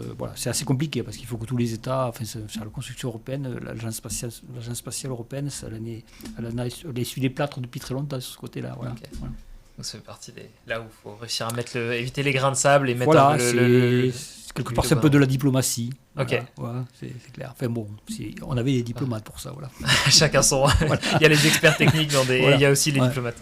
Alors, tu nous as, en parallèle de ça, tu as ramené une image qui est assez sympa. C'est toi en train d'enquêter sur. Je vais la mettre, pardon. Sur donc une antenne. Alors, est-ce que tu peux nous en dire un peu plus? Donc, parce que du coup, en parallèle de ces systèmes, il y a aussi ce côté enquête. C'était quoi? Donc, cette partie de. Moi, je commençais à avoir pas mal d'expérience au niveau du laboratoire et dans certains cas, comme dans celui qui est à l'écran, on était confronté à des commissions d'enquête sur incidents, un incident grave qui impactait un projet, un satellite qui était très avancé, en phase de développement très avancée. Et l'incident a été jugé suffisamment grave pour impacter le planning. Le risque que ça ne marche pas a été très important. Donc, les chefs de projet et les dirigeants ont déclenché des commissions d'enquête tout à fait officielles avec un groupe d'enquête et un président. En l'occurrence, c'était moi sur cette affaire-là. Okay. Et on était mandaté un certain nombre d'heures pour poser le crayon sur tout ce qu'on faisait et se concentrer sur l'anomalie qui était vitale pour le projet. Il était vital de la résoudre. Et dans ce cadre-là, c'était un problème sur une antenne Argos. Donc Argos, le système de traçage de localisation de faune qui est développé par le CNES depuis très longtemps en fait. Et donc l'antenne, vous la voyez là, la partie blanche, lorsqu'elle était montée sur le satellite qui avait connu l'anomalie, donc avant qu'il soit lancé bien sûr. Donc c'était un test au sol, c'est vraiment ça, un test au sol, on se rend compte qu'il y a une défaillance, et donc là c'est branle-bas de combat, on veut pas que ça prenne trop de retard, on a des experts, on les détache complètement pour qu'ils aillent mettre leur profil d'expertise et comprendre ce qui se passait sur ces antennes. Dans ce cadre-là, l'antenne était tombée en panne, elle était cassée, elle ne fonctionnait plus, et puis elle s'est remise à fonctionner. D'accord. Donc, s'il n'y avait pas d'antenne, pour Argos, c'est pas la peine de lancer le satellite. C'est pour ça que la réception venait de là. Donc, le chef de projet et le management a dit, là, il faut comprendre ce qui se passe. Donc, ils ont démonté cette antenne le modèle de vol, vous voyez, ils l'ont remplacé par le modèle de rechange, mais ils se sont dit, mais ce modèle de rechange, on n'a pas compris ce qui s'est passé sur l'antenne de vol, là. Pourquoi, si on met ce modèle de rechange, si c'est pareil, il se Il y a passe aucune qu'on n'a pas garantie compris, avec ça, aucune c'est- garantie. ouais. Voilà, donc on était attaché à dépioter ce modèle de vol et essayer de comprendre pourquoi l'antenne était tombée en panne. Bon, on a trouvé la solution, hein, on a trouvé, bon, je ne rentre pas dans les détails. Et donc après, il a fallu mettre en place des mesures pour vérifier que ce que l'on avait rencontré, ce qui s'était passé sur l'antenne, qui est un défaut de construction de fabrication, n'était pas sur l'antenne qui était montée sur le satellite. Voilà. Donc on a dû intervenir, démonter l'antenne du satellite, faire des Faire une batterie de expertises, test, ne pas la salir, Ouais. se réinsérer dans le planning. Enfin bon, tout ça, après, il n'y a pas que moi qui gérais tout ça. En fait, c'était l'équipe projet, on travaillait en interaction avec eux. Ah, c'est intense, du coup, là, c'est un peu vraiment, j'imagine que c'est des périodes où faut pas chômer, il y a vraiment un planning à respecter et c'est dans une grande machine, on va dire. Voilà. Donc, C'était pareil quand j'étais chez Siemens, ou alors c'était l'automobile, alors c'était la production, c'était la grande série. Et moi, je me rappelle, on était impliqués aussi. Ça s'appelait des alertes rouges en production. ok, L'alerte rouge en production, lorsqu'on vous la posait sur le bureau, elle était imprimée sur une feuille rouge. ok. Et cette feuille rouge, il n'y avait pas intérêt qu'elle reste longtemps sur votre bureau sans que vous y... Parce qu'elle était... Sinon, après, ça chauffait, les tous chefs. tous les chefs, ils regardaient que cette feuille rouge, tout le monde la traite dans la chaîne pour arriver au délai. Ça s'appelle les alertes rouges. Ok. C'est un petit peu pareil. Bon, là, le timing est un peu plus confortant, le spatial, et encore. Mais chez Siemens, quand la ligne de fabrication s'arrêtait, ils ne fabriquaient plus. Donc, il n'y avait pas intérêt. C'était de la perte. Ok. Quoi. Ah ouais. Voilà. Puis surtout sur de la grande série, si on sort pas Voilà. de tout un nombre Voilà. de produits, c'est impactant. Ok, donc là on a pu voir donc les matériaux, les microsystèmes, en parallèle donc ton expertise, parce que tu étais de plus en plus compétent dans ce domaine, tu avais eu l'occasion de voir plein de choses. Et donc après, bon, on va, pour tous ceux qui veulent en apprendre, on va en venir au GEPAN, on va en venir sur toutes Bien les sûr. enquêtes, etc. Mais il nous reste encore on va dire peut-être 2 grosses étapes. Donc après, il y avait tout ce qui était plutôt les mécanismes, les gros mécanismes spatiaux, ce genre de choses. D'abord, Ou est-ce que j'ai raté une petite étape? Non, d'abord j'ai changé complètement d'orientation. Bon, voilà, Ouais. je me suis. Voilà, Ah oui, pardon. les composants, enfin les matériaux, les composants, la microélectronique, Ouais. les microsystèmes, les nanotechnologies. Ouais. Bon, je ne peux pas aller plus bas. Hein. L'échelle du tout petit. Ah oui, non, c'est vrai que j'ai sauté une ligne, mais c'est plutôt. Oui, Voilà. je te laisse la J'ai fait un petit méthodologie. peu les nanotechnologies aussi. Ouais. Voilà. Donc je me dis, ben, je vais changer. C'était Ouais. bon. Donc, pareil, je vais voir mon manager. Il dit, écoute, bon, moi j'ai fait le tour là. Qu'est-ce que j'ai envie de changer? Puis il m'a dit, ben, écoute, tu vas repartir. Comment ça s'est passé? Oui, il y a le CNES dispense des cours de technologie spatiale. Qui Ok. s'appelle, alors ça s'appelle plus comme ça maintenant. Si je vais me. Tech for Space, je crois que ça s'appelle maintenant. Ok, d'accord. Ça s'appelle comme Donc ça. c'est toujours en cours, C'est toujours en cours. au CNES. Donc ils dispensent des cours qui sont ouverts à tout le monde. Et il y a quelques places qui sont réservées pour les gens du CNES. Et écoute, va voir ce que fait ailleurs. Et puis tu verras. Ça t'aidera à choisir ce que tu veux faire pour ta Si tu veux carrière. changer, peut-être que tu trouveras quelque chose. Donc, j'ai assisté à cette formation. Ça dure 15 jours, 2 fois une semaine, où on balaye tout. De la mécanique spatiale au métier que je faisais, en passant par les cours systèmes, les cours projets, la radiofréquence, l'informatique. Enfin bon, Donc on voit tout ce qui se passe. toutes les techniques de base et même plus de ce qu'il faut maîtriser pour bâtir un projet spatial, même les données, l'aval, etc. J'ai fait ça, puis après je suis reparti dans ma tanière au laboratoire, j'ai continué un petit peu, puis après voilà, je commençais à connaître pas mal de monde aussi, puis j'ai vu qu'il y avait des gens qui bougeaient, qui changeaient, et je me suis intéressé donc à la planétologie. Bon, D'accord. ça m'a toujours intéressé quand même. Je ne suis pas rentré dans le spatial par hasard. C'est vrai que bon, là, j'étais dans l'infiniment petit. Je coupais les composants en 4, je dirais. Ouais. Mais ça m'a toujours, voilà, les planètes, le cosmos. C'est ce qui fait rêver, c'est un peu dans voilà, l'imaginaire donc ça, de quand on est enfant, qu'on voilà. pense à l'espace. Bon, je m'étais vachement éclaté à ce que je faisais là, et puis j'arrivais à me tenir au courant de ce qui se faisait par ailleurs. Donc, bon, ok, il n'y a pas de souci. Mais là, je me suis dit, on va essayer d'y rentrer. Si j'ai l'occasion, voilà. autant y aller. Donc, un Ok. poste s'est libéré, c'était le poste de responsable justement de la RT, de ce que je vous ai parlé, mais sur un axe technique qui s'appelait la planétologie D'accord. et l'exobiologie. Alors là j'étais dans mon... Alors si tu devais définir, peut-être pour ceux qui nous écoutent, c'est quoi la différence? Planétologie, exobiologie, qu'est-ce que ça couvre un peu comme domaine peut-être? Alors la planétologie, c'est aujourd'hui l'étude dans les sciences de l'univers des corps du système solaire. D'accord. Voilà. Et l'exobiologie, c'est la recherche de traces de vie ailleurs que sur Terre. Alors, quand on dit les corps, c'est vraiment l'étoile, ça va être les Le la système tota- solaire, c'est ça. Ok, quand- Enfin, c'est il y a la- le système solaire au niveau planète. Bon, Ok. la science du Soleil, c'est une autre, Ouais. un autre domaine consacré. Ok, La donc là, planète, c'était vraiment la planète. Voilà, Ouais, il y c'est avait vraiment ça, les ça planètes, compte dont pas. les planètes telluriques, les planètes gazeuses, les comètes, les lunes, enfin tout, Ok. tout ce qui est corps céleste hors Soleil, on va dire. Et l'exobiologie, c'est la recherche de traces de vie ailleurs que sur Terre. Donc, en étant humble déjà dans le système solaire, et maintenant ça a beaucoup évolué avec je dirais, c'est très dominant l'exobiologie, je dirais, dans les sciences de l'univers, en essayant de détecter des terres ailleurs qui tourneraient autour d'autres étoiles. Voilà. C'est le Mais fameux, moi, on a détecté une planète habitable. Voilà. Enfin voilà, c'est un peu Voilà. dans le grand public, on c'est va- ce si qu'on on, entend. si on va en reparler aussi de tout ça, mais avec le GEPAN. Voilà.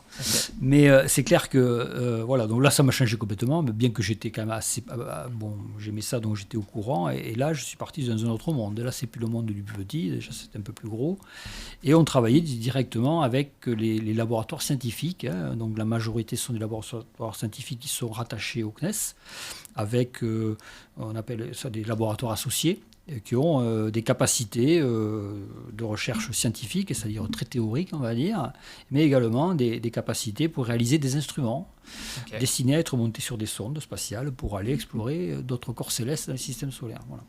Donc là, c'est vraiment l'aspect sonde, un peu l'aspect tout ce qui était télescope, observation depuis la Terre, c'est un peu à part ou ça Ouais, rentre aussi dans ce sur cadre-là? la Terre, c'est une autre thématique. D'accord, Voilà. donc ouais, non, là c'était Là, vraiment c'est sur les sur- sondes envoyées dans l'espace Voilà. pour aller observer La ces planéto, planètes. l'exobio, ça fait partie des sciences de l'univers. Voilà. Ok. Alors que l'observation de la Terre, c'est une thématique qui est couverte au CNES, bien sûr, Ouais. mais qui est une thématique à part entière. Je voulais dire plutôt observation depuis la Terre, typiquement les télescopes qui vont aller. Ah, ok. Ça rentre aussi, non, c'était plus Non, ça, il y avait. non. Non, là c'était Ouais. vraiment les sondes. Dans le domaine, enfin, lorsqu'on monte un projet spatial, la composante sol avec tout ce qui est sur Terre, Ouais. dans les télescopes, les Voilà. radiotélescopes, ça sert également. Hein, donc il y a un lien qui est fait. Mais non, sauf que le CNES ne s'est jamais occupé des moyens d'affaires sol. Ok. Il y a quelques financements qui vont pour justement maintenir des moyens sol pour aider aux projets spatiaux, mais c'est vraiment la composante spatiale qui est, Ok. voilà. Qui est- Ah, c'est bien d'en parler comme ça, voilà, on dissocie Voilà. bien les choses, ça alimente un petit peu pour savoir Ouais, ce qu'on bien va sûr. faire, mais en tout cas, le CNES, c'est vraiment la sonde dans l'espace Voilà, pour aller on observer. s'en occupe, bien sûr, mais Ouais. c'est pas nous qui sommes garants des technos. Voilà. Et donc voilà, donc c'était travailler avec ces labos, dans le développement de nouveaux instruments, puisque c'est de la recherche et technologie, puis et de nouvelles techniques aussi dans l'exobiologie. Là, moi, je me suis frotté à des domaines que je ne connaissais pas. Hein. J'ai travaillé avec des médecins, des vétérinaires, des gens qui font qui bâtissent des protocoles au cas où on ramène un échantillon qui aurait Ah oui, des ça va traces assez de loin, vie. du coup. Ah oui, Ouais, c'était ok. ça. Donc on développait des systèmes, par exemple, de quarantaine. Hein, voilà, on ramène quelque chose de Mars, on Ouais. ramène quelque chose de repas. Qu'est-ce qu'on en fait? Qu'est-ce qu'on en fait Qui c'est qui va signer pour dire on l'amène sur Terre Je ne sais pas si vous avez vu le film Life, mais ça Ah, je l'ai pas vu. ça se finit mal, la fin. Voilà, ça se finit mal.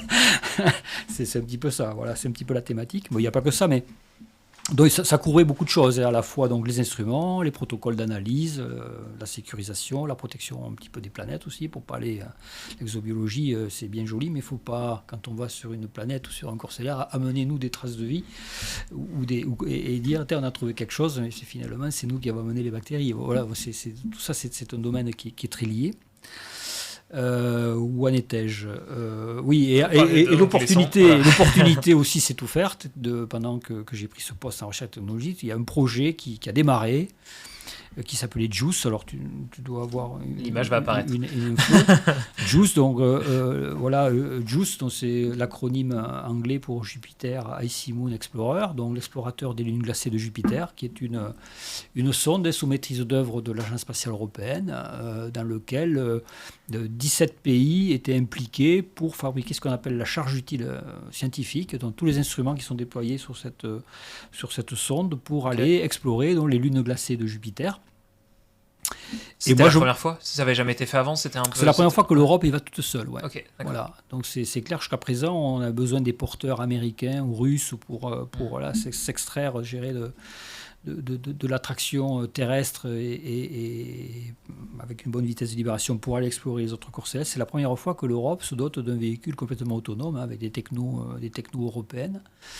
Il y a eu la sonde auparavant, il y avait eu la sonde de Rosetta qui a fait beaucoup de. Vous avez entendu parler, Ouais. hein, avec son petit rover Philae, c'est pas un Philae, rover, ouais, c'est pas un rover, c'est voilà, une petite. Un atterrisseur. Un atterrisseur voilà, qui s'est posé sur une comète, mais c'est la première fois qu'on essaye d'aller aussi loin. Et donc moi je ne m'occupais pas de la plateforme, hein, c'est-à-dire tout ce qui permettait d'y aller. Hein, les panneaux solaires qui est très grand, voilà, le dimensionnement des panneaux solaires est très important parce qu'on est très loin du soleil. Il y avait 90 mètres carrés de panneaux solaires. Et ça, c'était la plateforme un peu C'est la taxi, vous vous plateforme, occupiez voilà. vraiment Moi, de moi, l'instrument. voilà, donc, moi, pour je ne m'occupais que- pas de ça. ouais. Moi, je m'occupais de la contribution française parmi les 17 pays qui contribuaient donc, à fabriquer des instruments, hein, donc au niveau européen, bien sûr, et au niveau mondial. Hein. Donc, c'était des collaborations internationales. Ouais. Donc, on travaillait on était impliqués sur 5 instruments, D'accord. très fortement sur 5 instruments, à des degrés divers. Un instrument, on était même responsable complètement de la livraison et de la réalisation. Et donc, voilà, on apprend à travailler avec des partenaires. Hein. Dans le domaine des sciences spatiales, c'est vraiment ce qui est encouragé et ce qui fait que ça fonctionne. Hein. C'est de travailler avec de façon bilatérale ou multilatérale avec plein de pays, hein, qui ont leur pratique, qui ont leur industrie, qui ont leur façon de faire, qui ont leur labo. Et il faut s'insérer là-dedans sous une base où il n'y a aucun échange d'argent. C'est sur la base du best effort. Donc il faut faire confiance à chaque pays qui va mettre les sommes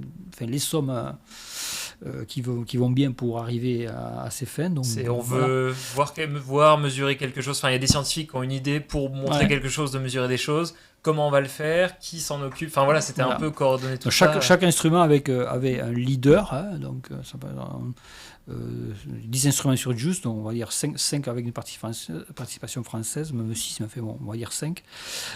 Et donc le leader, ça s'appelle le PI, le principal investigator. Ça s'appelle comme ça. D'accord. Le leader, c'est le grand scientifique, le grand. Le gars qui maîtrise la science, qui dit la science qu'il veut faire et qui met. Scientifique en chef. Ah oui. Voilà.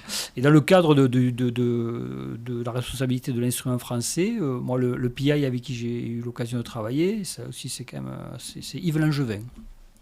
Donc Ok. Yves Langevin, qui est un brillant physicien ou astrophysicien, voilà, qui vient d'une lignée.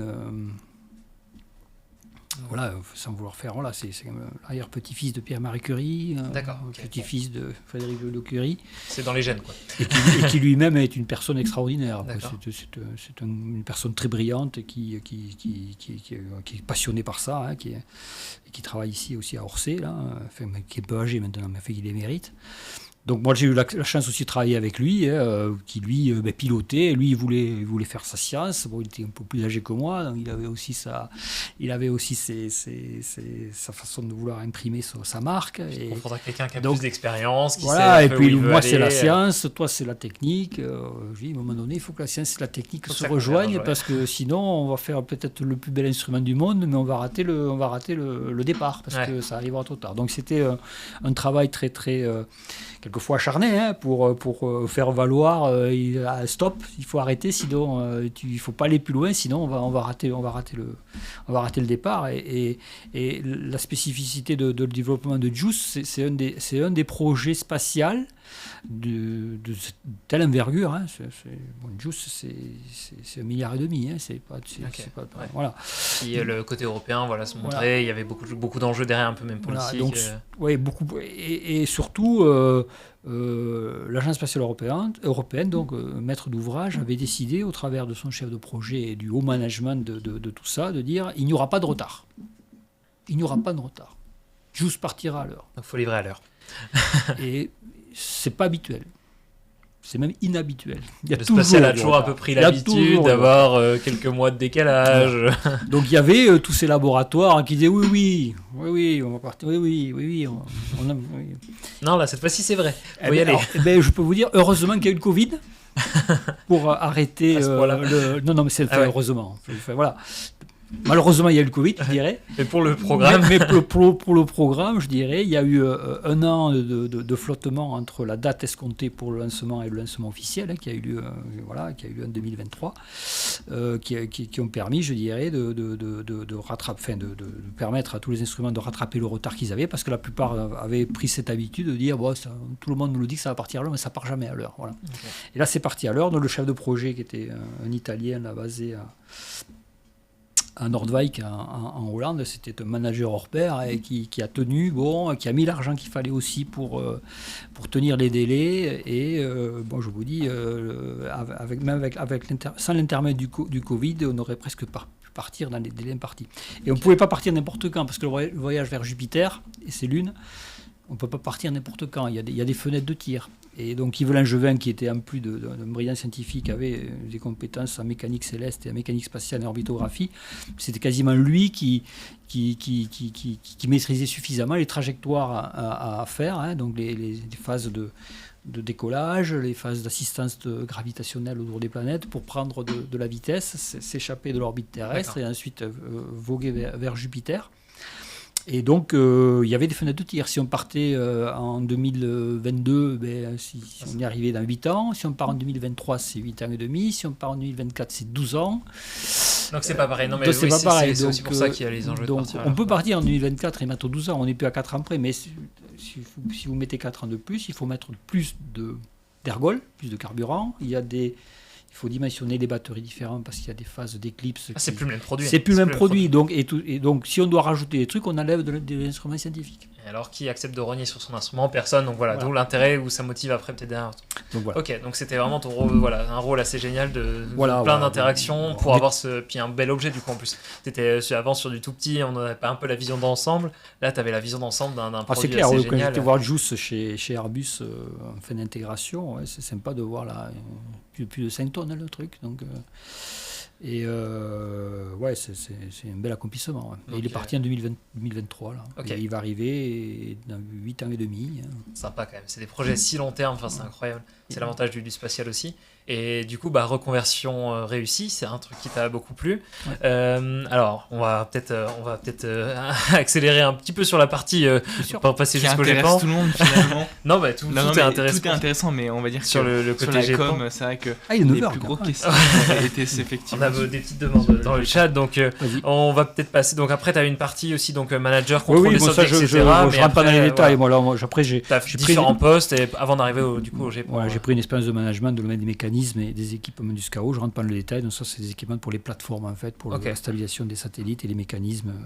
Voilà. Donc ça montre un peu, en tout cas, on en arrive au GEPAN, mais c'est une carrière super construite. T'as pu te réorienter, faire plein de choses. Et donc effectivement, toutes tes expériences t'ont permis d'acquérir des expériences sur le management. T'avais fait une partie enquête et donc t'as réussi à tout mettre en commun au moment et à tout appliquer quand le poste du GEPAN s'est libéré. Donc le CNES recrute les managers du GEPAN sur des gens qui ont de l'expérience. Ça veut dire des cheveux blancs. Beaucoup d'années au CNES déjà. Et c'est un poste qui est quelquefois qui est convoité, c'est clair, et qui peut être remis aussi. Mais enfin voilà, je crois qu'on était 7 et puis on m'a choisi. Donc moi j'étais honoré de prendre le poste. Et une nouvelle aventure démarre. Donc ça c'était en quelle année? Là, C'était en janvier 2024. 2024, donc ça fait un peu plus d'un an et demi, voilà. Ouais. Okay. Et donc la nouvelle aventure commence. Moi je connaissais le GEPAN avant de rentrer au CNES. D'accord, t'en avais déjà entendu. Voilà, donc ça rejoint un petit peu pourquoi le GEPAN a été créé aussi. Je ne sais pas si on peut en venir là. Ah oui, on peut commencer par ça. Le GEPAN a été créé en 1977. D'accord. Donc moi j'étais jeune à cette époque-là, mais j'avais entendu parler du GEPAN. Et pour dire, quand je suis rentré au CNES plus tard, j'ai vu qu'il y avait le GEPAN au CNES, je me suis dit, si le GEPAN est au CNES, ça veut dire que le CNES c'est une bonne boîte. Ouais. Voilà. Ok, d'accord. Donc c'était un des arguments qui avait pu jouer. Après, j'ai vécu ma vie comme je vous ai raconté longuement, mais il est clair que je connaissais un petit peu, sans trop savoir ce qui s'y faisait. Et donc le GEPAN a été créé en 1977, donc je dirais c'est une initiative à la fois politique et scientifique. Donc, en 1977 et un petit peu avant, il y avait des vagues d'OVNI, d'observation d'OVNI. Qui étaient recensées, des vagues assez célèbres, qui sont assez documentées même sur Internet, alors que c'est très ancien. Et il y avait des gens qui avaient beaucoup d'explications sur tout ça. D'accord. Et Il y a des choses qui étaient observées, des personnes qui commençaient à monter, ce qui a faire un petit scénario autour de tout voilà, ça. voilà. Donc, 2 chaînes d'information, ok. dont une chaîne où il y avait un présentateur qui avait une idée bien conçue de ce que ça pouvait être. Voilà. D'accord. Et je dirais, voilà, donc tout ça, la population se plaignait de ne pas avoir de réponse à ce que ça pouvait être. Et donc, une initiative a été au crédit de monsieur qui s'appelle Robert Gallet, qui était le ministre de la Défense du gouvernement Giscard, qui a dit ça serait quand même bien qu'on ait une étude un petit peu rationnelle de tout ça. Et les scientifiques qui étaient très méfiants sur les ovnis, les extraterrestres, tout ça, bon, ils étaient quand même assez méfiants. Ils ont dit, bon, quand même, sauf une personne qui est l'acte fondateur du GEPAN, qui s'appelle Maurice Lévy, donc, qui est un éminent scientifique, bon, qui est décédé maintenant, mais qui a été le créateur de la Cité des Sciences à la Villette, notamment, et qui l'a présidé, et qui était également un grand vulgarisateur, et qui a pris la présidence du CNES, et qui a dit banco. Moi, scientifique, je apporte la caution comme quoi c'est intéressant de travailler là-dedans. Donc le GEPAN a été créé. Il a été rattaché officiellement à l'organigramme du CNES en 1977 par monsieur qui s'appelle Hubert Curien, qui était très ouvert aussi et qui a donné sa chance aussi au GEPAN, parce que c'était très, très osé. Il y a beaucoup de gens réfractaires. Enfin, voilà, ça casse un peu les codes quand même. C'est le seul organisme officiel au monde qui a un service qui s'occupe des ovnis, globalement. Il faut quand même faut oser l'afficher. C'est une fierté, et voilà, c'est quand même... Voilà, et puis, ça a du succès. Enfin, voilà, on va parler des missions, mais c'était... Voilà, et même si on se dit on va faire une première, les gens disent quand même... Bon, vous êtes sûr de vous, quand même. Faut pour écorner l'image scientifique du CNES, il n'y avait rien de tel si ça se passait mal. Voilà. Voilà. Donc, il fallait les gens aussi derrière qui croyaient, qui avaient suffisamment de bagages pour faire ça bien. Voilà. Donc 77, rattaché au CNES. Rattaché au CNES, oui. Donc le GEPAN a vécu sa vie pendant pas mal d'années avec, je dirais, un traitement assez scientifique des observations. Et donc les scientifiques s'étaient saisis de tout ça. Bon, ils n'y trouvaient pas leur compte, en fait. Parce que, bon, un scientifique, ce qu'il veut faire, c'est publier. Voilà, et publier sur des ovnis, sur des observations, bon, on peut publier sur la façon de les détecter, on peut publier, mais ce n'était pas quelque chose qui leur permettait de développer une science, je dirais, et de se faire une carrière, ou du coup ça contribue à leur carrière. Donc le GEPAN a été très en vogue au début, et ensuite il a un petit peu décliné, je dirais, au niveau des activités. C'est un petit peu en désuétude, jusqu'à une époque donc, assez contemporaine, c'est 2001, où le président, le directeur général du CNES et également le président, a ordonné un audit du GEPAN. À cette époque, le GEPAN, il n'y avait pas de I. D'accord, c'était GEPAN. Voilà, GEPAN, voilà. Un audit pour dire, qu'est-ce qu'on fait de ce truc ? Est-ce qu'on l'arrête ? Ou est-ce que ça vaut le coup de le garder, mais il faut le changer. Voilà. Donc, il y a une personne qui s'appelle François Louange, qui était un gars qui travaillait sur la photo-interprétation d'image, et qui était assez... Voilà, qui est une sommité aussi, qui a été chargé de cet audit, et qui a donc interrogé les scientifiques, les ingénieurs, la presse, le grand public, les psychiatres, les psychologues, les sociologues. Il a faire tout le tour du sujet pour voir qu'est-ce que vous en pensez. Il a fait un rapport d'audit, et ce rapport d'audit a été présenté donc au président du CNES de l'époque, et qui a dit qui a suivi les recommandations du rapport, et qui a dit ok, le GEPAN continue, ça serait très dommage de l'arrêter, parce qu'en plus ça aurait été une agitation, enfin ça aurait été terrible, parce qu'il y avait déjà des histoires de complot, des choses comme ça, si vous arrêtez quelque chose qui est comme ça. Bon. Donc ils ont choisi de continuer en lui assignant une mission de beaucoup plus transparente, en fait. D'où le I d'information qui a été rajouté. Et c'est à partir de là qu'une nouvelle ère a débuté avec le GEPAN moderne, je dirais, qui s'est construit à partir de 2005. D'accord. Donc ça fait 20 ans que ça fonctionne à peu près de la même façon, avec un site web qui a été ouvert et une transparence totale sur tout ce qui est traité au GEPAN. Et pas simplement sous l'aspect scientifique, mais également avec un client privilégié qui est le témoin, celui qui a vu. Et ça change beaucoup de choses par rapport à l'origine, où c'était le traitement de l'observation, il était vraiment pour essayer de déterminer ce qui pouvait être scientifique et exploitable d'un point de vue scientifique. Là, l'humain est remis au centre. La réponse au témoin n'était pas... Alors que moi, mon client, c'est le témoin.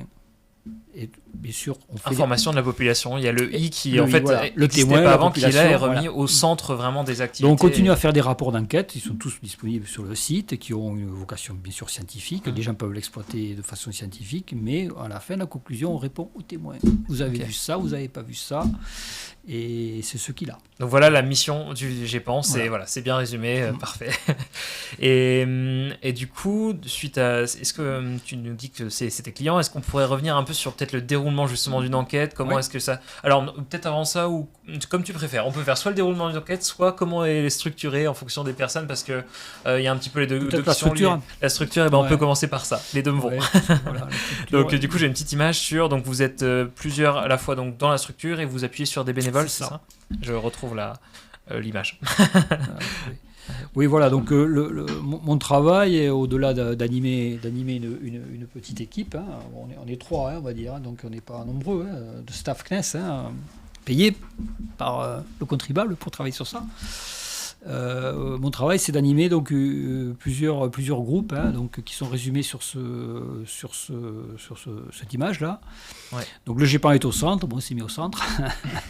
Et moi, je suis chargé d'animer les groupes, hein, donc qui déjà pour trouver donc des services de l'État, hein, les services de l'État qui nous aident, hein, dans les enquêtes que l'on fait. Donc on a des partenariats bien sûr avec déjà l'expertise du CNES, c'est que dans le domaine spatial, hein, dans tout ce qui vole au-dessus dans les orbites et partout où la France a un intérêt est surveillé depuis le CNES bien sûr, et il surveille aussi les collisions potentielles avec d'autres vaisseaux, d'autres satellites.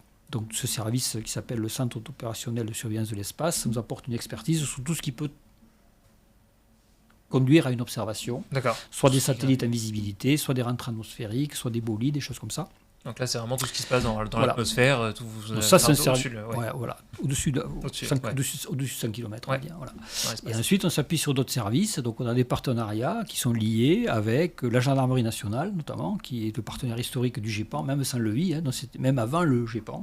C'était eux qui prenaient des témoignages. Donc, on a continué à nouer un partenariat avec eux et des dispositions sont laissées auprès des gendarmes. Hein. La direction de la gendarmerie nationale travaille avec nous pour que les gens qui ont vu des choses puissent se déposer avec une méthodologie qui nous permette derrière d'enquêter. D'accord. Et ensuite, on profite bien sûr de la présence sur le terrain de la gendarmerie, hein, donc, qui nous aide, hein, au cours des enquêtes. On peut les solliciter, ils nous répondent, et ça fait partie du partenariat. Ils ont un maillage tellement. Ouais, voilà. Ça Ouais, permet ouais. d'être en direct avec la localité. L'armée de l'air et de l'espace, donc là, ça rejoint ce dont vous parlez. Donc, notamment, on a un partenariat très étroit avec le CAPCODA. Donc, le Centre d'air de planification et de conduite des opérations de défense aérienne. Défense aérienne. Défense Attention, aérienne. il y a un truc J'avais militaire que oublié tu ne le sais D. pas, Alexandre. Il y a le CDOA et le CAPCODA. Donc, ces gens-là, c'est là, ça, déjà, au niveau national, ça assure la police du ciel. Donc, c'est la surveillance de l'espace aérien. Donc, ils mettent à notre disposition toutes les traces, hein, grosso modo les radars, hein, radars primaires qui sont déployés sur le territoire. Et donc, on peut interroger le CAPCODA en tant que de besoin pour avoir des traces d'aéronefs qu'ils auraient pu détecter au moment de l'observation pour voir si ce n'est pas quelque chose qui est lié avec le trafic aéronautique qui a été C'était vu pas par juste le un témoin. avion de chasse qui était des passages Peut-être. au-dessus. Voilà. Voilà, donc, j'ai appris qu'il y avait quand même 14 000 aéronefs qui survolent le territoire national tous les jours. C'est beaucoup. Donc, Et sans compter les drones et ceux qui ne voient pas. Hein. Donc, il y a recoupé toutes les trajectoires, une plage de temps, etc. Enfin, voilà, ça peut déjà Donc, être une eux, source ils ont de- tous ces outils Ok. et ils nous fournissent ça. On travaille également avec Météo France. Donc, Météo France, partenariat avec eux également sur les données météo, les événements climatiques exceptionnels, les données de modélisation, les vents en altitude, la nébulosité. Fait, tout ça, on a une situation très, très, très claire au moment de l'observation qui nous est fournie. On travaille avec la délégation générale de l'aviation civile aussi. Donc, pareil, on a les traces radars proches des aéroports et la délégation générale de l'aviation civile, il y a des dispositions qui ont été laissées de façon officielle aussi pour que des pilotes et des gens du contrôle aérien puissent se déposer D'accord. librement, sans contrainte. Bien compris que dans certains cas, des gens qui voient des choses qu'ils ne comprennent pas, on pourrait remettre en question leur intégrité pour piloter. C'est pas le cas. Ça, c'est pas le cas. C'est La vraiment DGAC ouvert, officiellement c'est- dit ok. si vous avez vu quelque chose, Vous le remontez. vous le remontez. Voilà. Et on travaille également avec le CNRS, donc sur tout ce qui est astronomie, le corps des astronomes CNRS, sur tout ce qui est événements, je dirais, d'ordre astronomique, hein, voilà, des événements particuliers, des comètes, des choses qui pourraient apparaître, des conjonctions de planètes, voilà.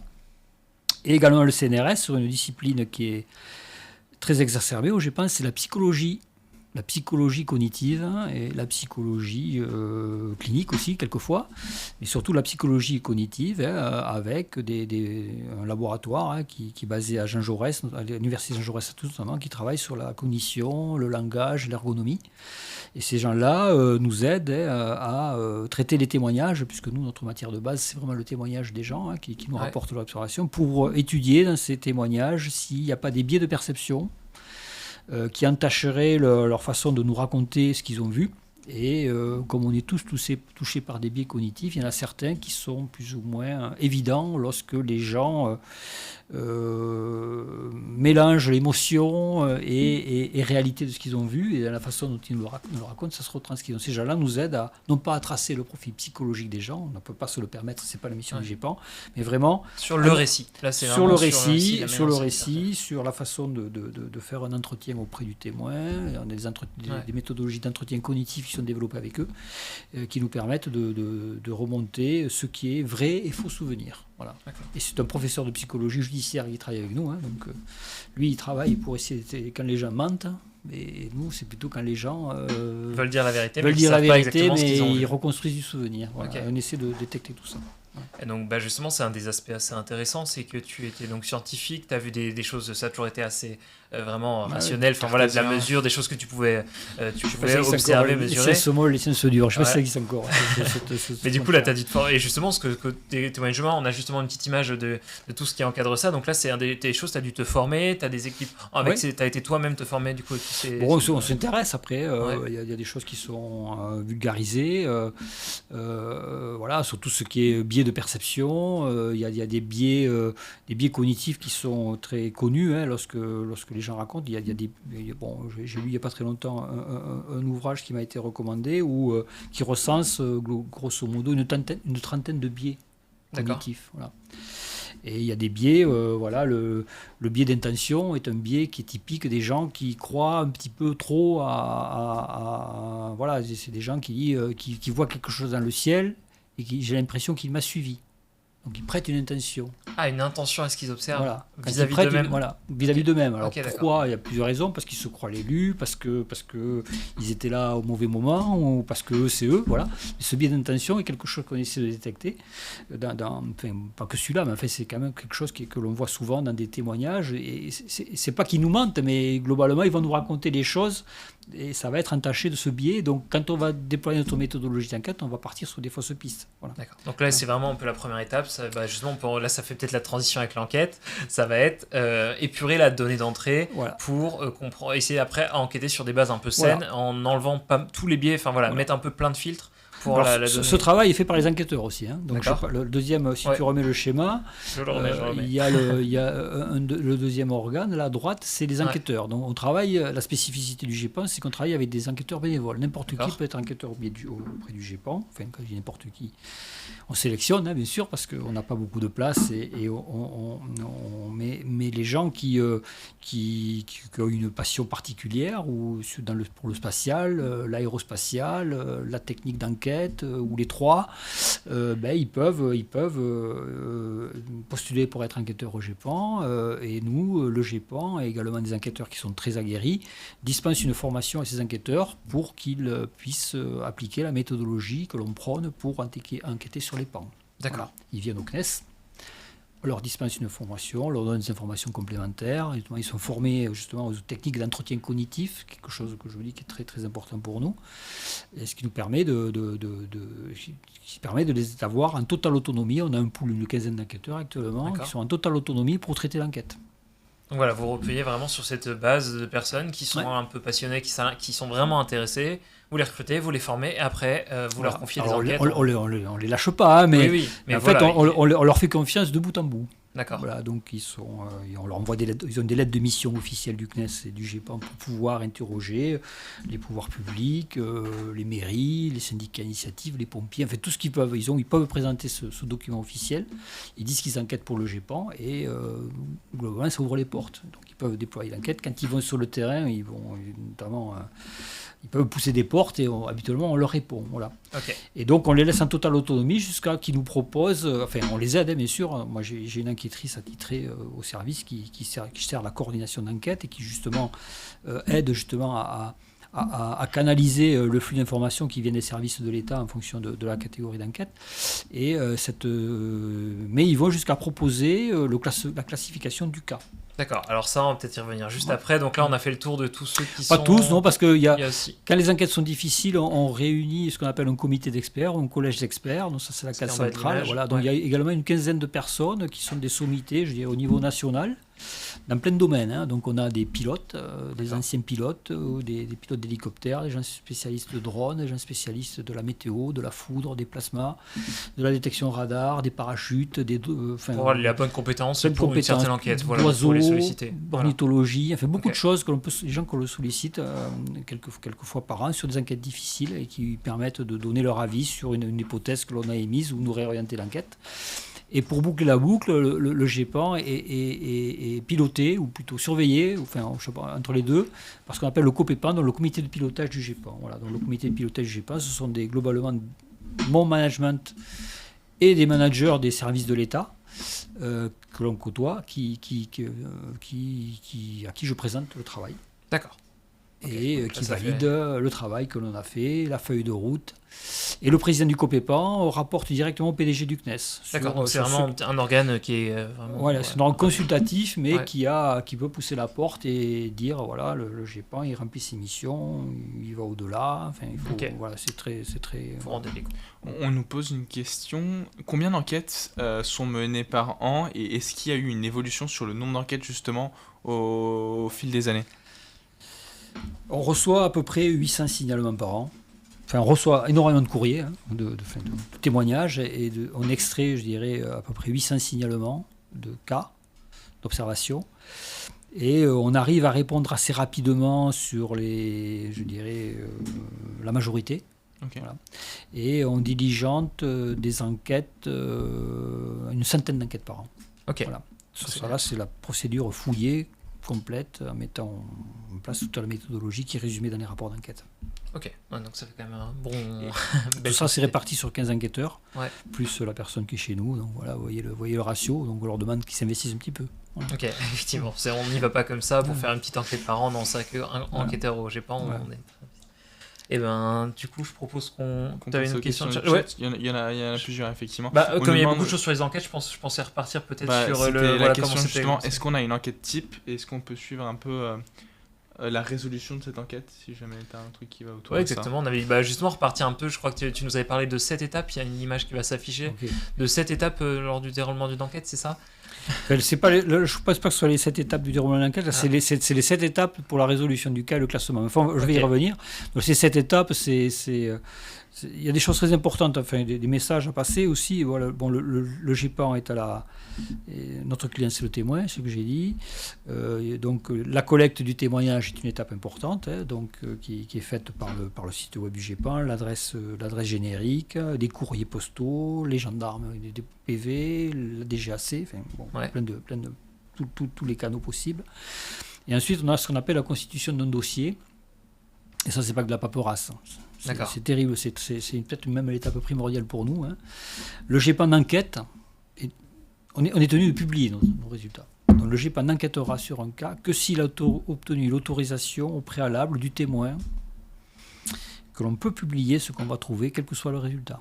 Donc le témoin et le client, et donc c'est aussi lui qui va peut-être, Voilà. si finalement il se rétracte, il S'il n'y aura pas ne veut d'enquête. pas, moi j'enquête pas. Ouais. GEPAN ne fait pas d'enquête privée. Parce qu'il y a le I, donc voilà, vous n'êtes pas des enquêtes. Enfin voilà, Voilà, vous laissez un il y a truc des d'information, associations qui donc peuvent le faire éventuellement, mais Vous moi, voulez je- informer, donc si on ne peut pas informer, ça sort des missions Voilà. du GEPAN. Pour globalement, ils disent oui, Ouais. parce que le pendant, c'est après on assure une anonymisation de Bien sûr. tous les travaux d'enquête, donc tout ce qui est publié sur le site, le rapport d'enquête, les photos qui sont produites par les témoins, les films, tout ce qui peut être produit, le matériel d'enquête qui est utilisé et étudié, il est anonymisé.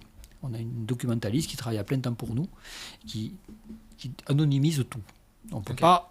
On pourrait, en fouillant, chercher, mais vous ne trouverez jamais le nom de la personne qui a témoigné, vous ne trouverez jamais des caractéristiques personnelles qui seront sur publiées. Voilà. C'est notre partie du contrat. Voilà. Après, il y a une étape de précaractérisation. Donc, après la création du dossier, justement, c'est la collecte de ces informations auprès des services de l'État ou auprès du CNES. Et donc, on confie... donc, ça, c'est fait par les gens de mon équipe. Voilà. Et ensuite, on confie tout le matériel d'enquête aux enquêteurs qui mènent l'enquête, qui vont proposer une classification.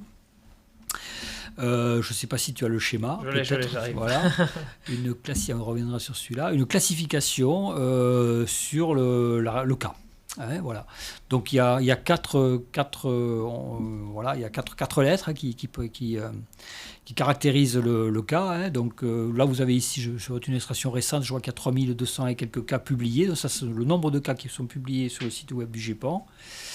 Donc c'est très complet depuis 2005, puisque c'était notre mission. Après, avant 2005, on a publié, c'est les archives qui ont été publiées. Je pourrais y revenir dessus, mais ça a été un peu plus compliqué. Voilà, c'est pas la même mission. En tout cas, voilà, ces cas-là sont tous documentés. Sur le site, vous avez la stat, et donc classifiés selon ces PV 4 lettres. Les rapports, les photos, les vidéos, les croquis, enfin, tout est classé.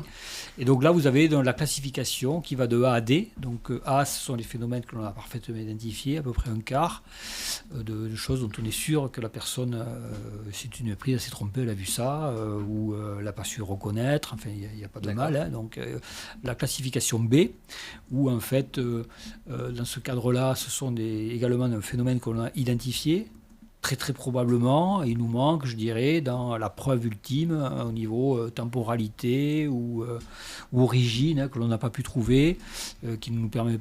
On laisse un petit peu la place au doute, mais on est quand même sûr que c'est ça, que la personne a vu. La catégorie C, là, ce sont des cas qui n'ont pas pu être identifiés, donc par manque d'informations, c'est-à-dire que l'enquête a débuté, l'enquête s'est déroulée, on a déployé une méthodologie d'enquête la plus complète que l'on a pu, et on se rend compte au fur et à mesure qu'il y a des choses qui ne collent pas, le témoin devient récalcitrant, il y a trop d'obstacles en fait pour mener les choses au bout, en faisant intervenir aussi des bénévoles qui ne sont pas non plus des professionnels, mais bien qu'ils soient très perspicaces. Et donc là, quelquefois on abandonne l'enquête et on dit on n'a pas trouvé, donc on dit qu'on n'a pas trouvé. Okay. Mais c'est par manque d'informations. Et la dernière catégorie, la catégorie D, donc à peu près 3% des cas, il y en a un peu plus de 100 qui sont publiés sur le site. Ce sont des cas qui ont été enquêtés par le GEPAN avec le I, mais également par le GEPAN sans le I, pour lesquels on n'a pas trouvé d'explication. Là, il y avait assez de données, il y avait tout. Il y a assez de données. J'ai considéré que la méthodologie d'enquête depuis que je suis en poste, considéré que la méthodologie d'enquête a été conduite avec le maximum de chances pour que ça aboutisse, qu'on avait suffisamment d'informations, que le témoin était coopératif, que plein de choses se sont alignées, et malgré ça, on ne sait pas identifier ce que la personne a vu. Voilà. D'accord. Et ça, ce sont des cas qui sont classés D. On a aussi des processus de revisite de ces cas-là. Il nous arrive de retrouver l'explication, un cas D. L'an dernier, il y a quelque chose qui était classé D en 2014, on a trouvé la solution en 2024. D'accord. Avec l'évolution peut-être des données, il y a des choses, un nouveau témoignage qui arrive, parce qu'on a une base riche de plus de 18 000 témoignages. Oui, d'accord. Donc tout ça, c'est classé par jour, par heure, par région, et tout ça, on peut y revenir, croiser. On peut rouvrir des cas comme ça, comme on rouvre des enquêtes policières ou autres, on rouvre un cas parce qu'on a une nouvelle manière de faire. Ok, d'accord.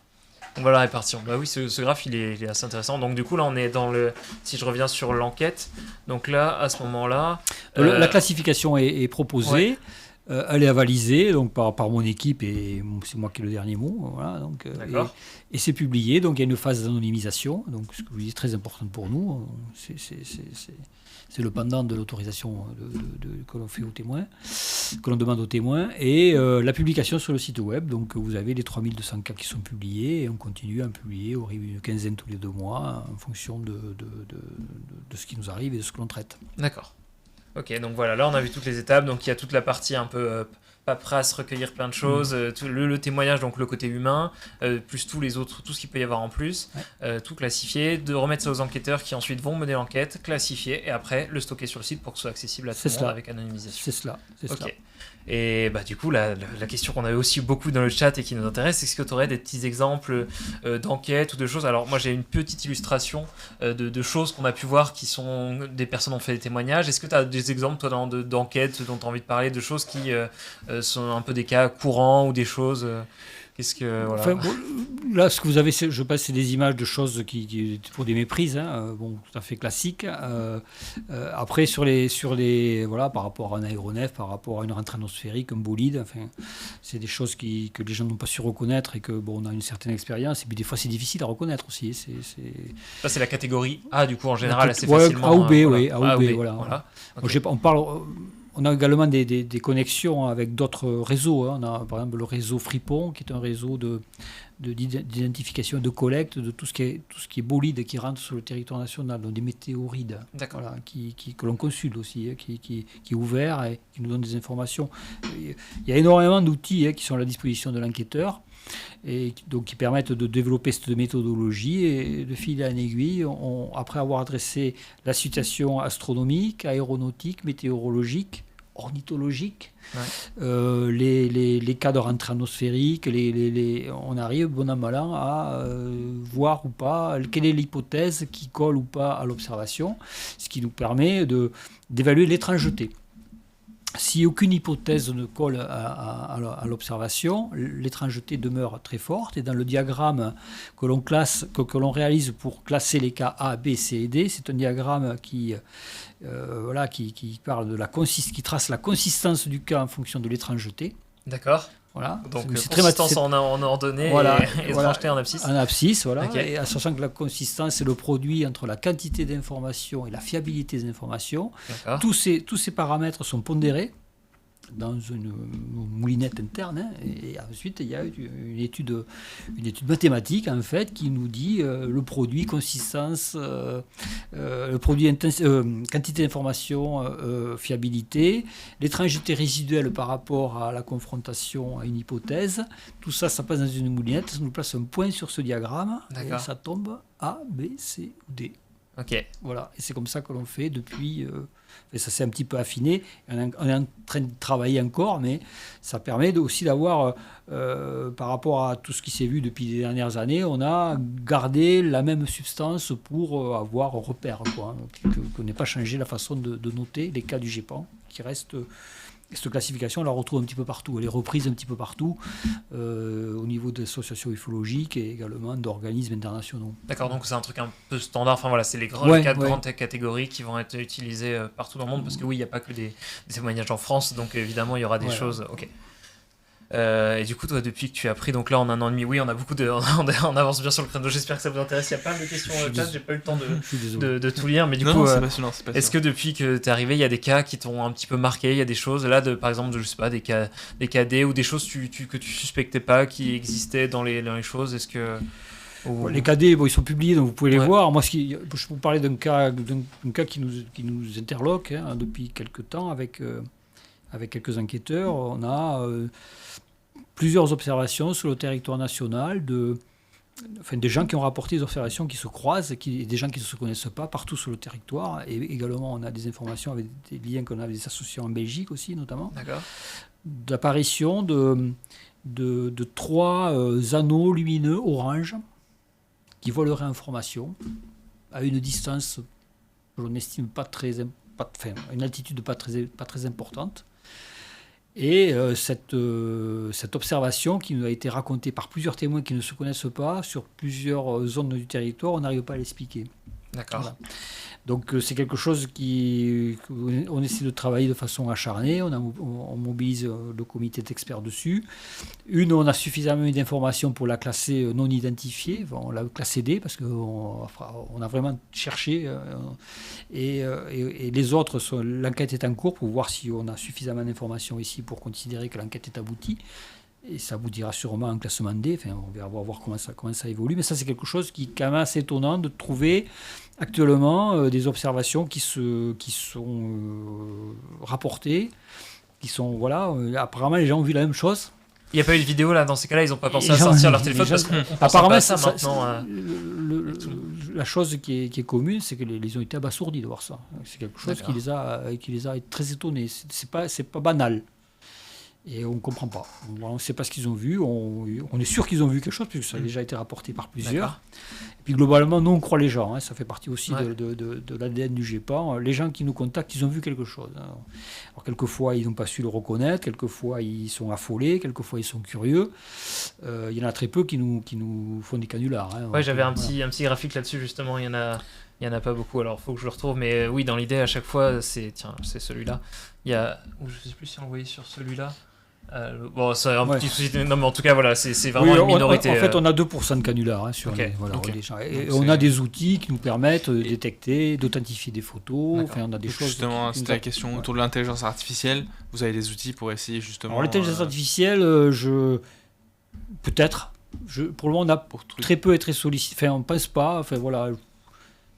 Pour le moment, on n'a pas de gens qui. d'images truquées, de choses Voilà, comme ça. des images truquées, on en a, Ouais. mais Ouais.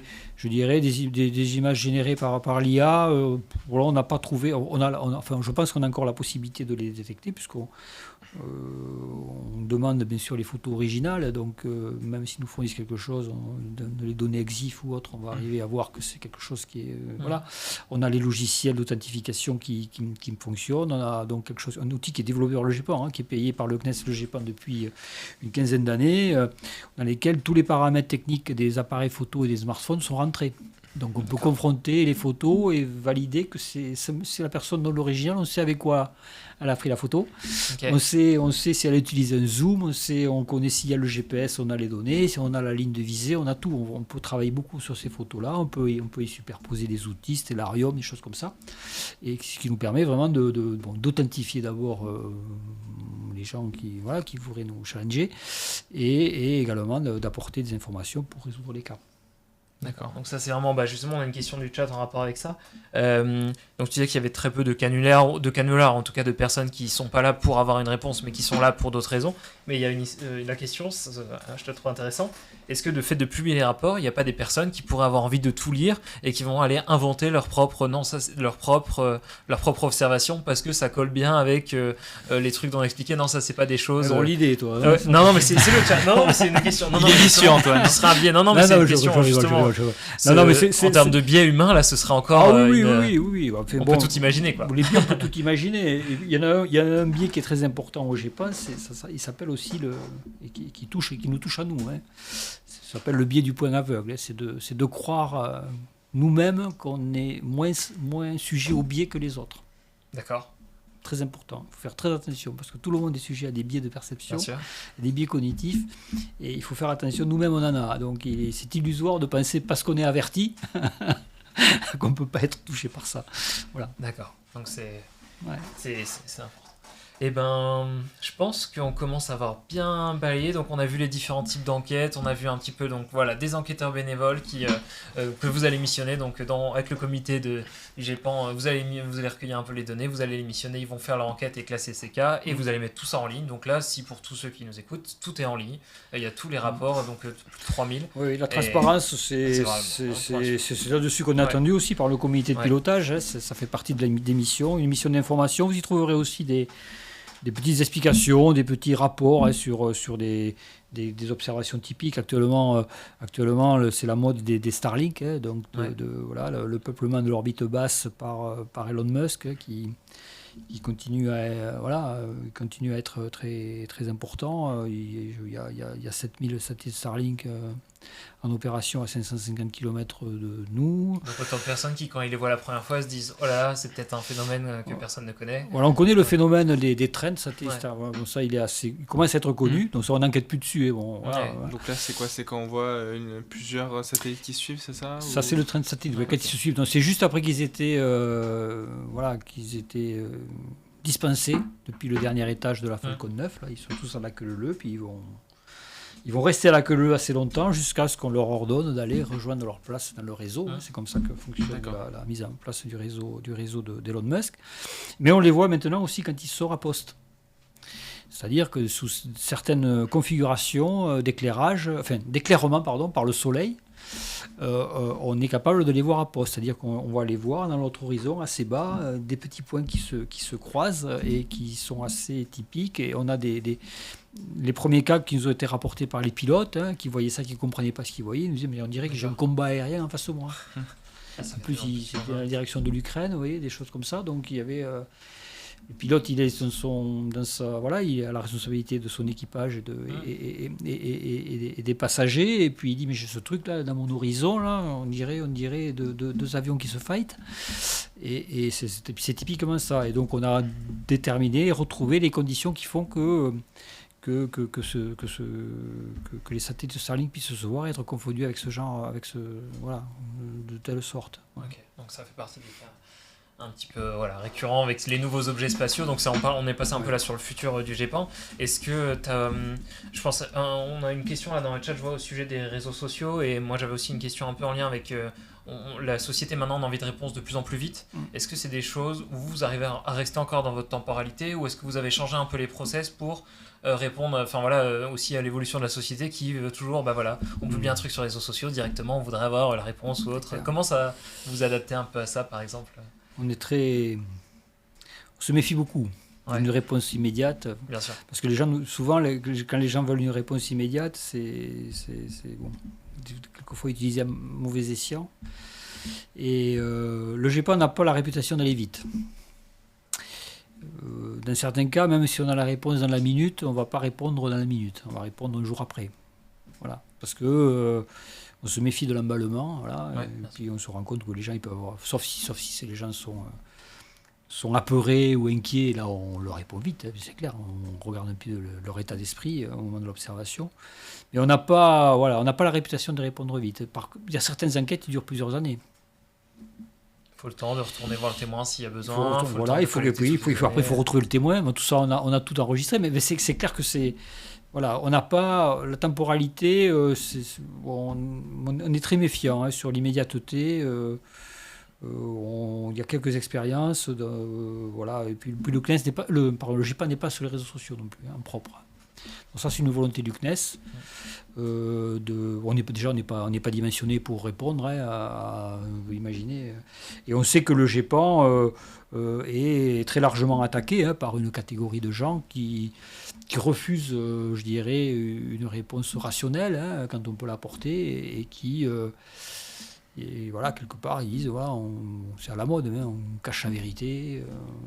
Et donc ça, on le sait aussi. Et donc voilà, vous prenez le temps des enquêtes, parce que vous faites, c'est pas un commentaire sur une publication des réseaux sociaux. Vous prenez le temps de faire des enquêtes vraiment sourcées, et donc vous vous affranchissez de ça, et ça vous permet de garder. Même quand on n'a pas besoin d'une grande enquête, on est assez méfiant. Alors après, il y a des journalistes qui viennent nous voir et qui veulent une réponse immédiate, parce qu'ils veulent mettre ça dans un journal. Donc là, on essaie de voir, on essaie de leur répondre, mais on est très très prudent, très prudent. Et puis on n'est pas non plus dimensionné pour répondre rapidement. Il faut que les processus changent. Est-ce que c'est une forte volonté?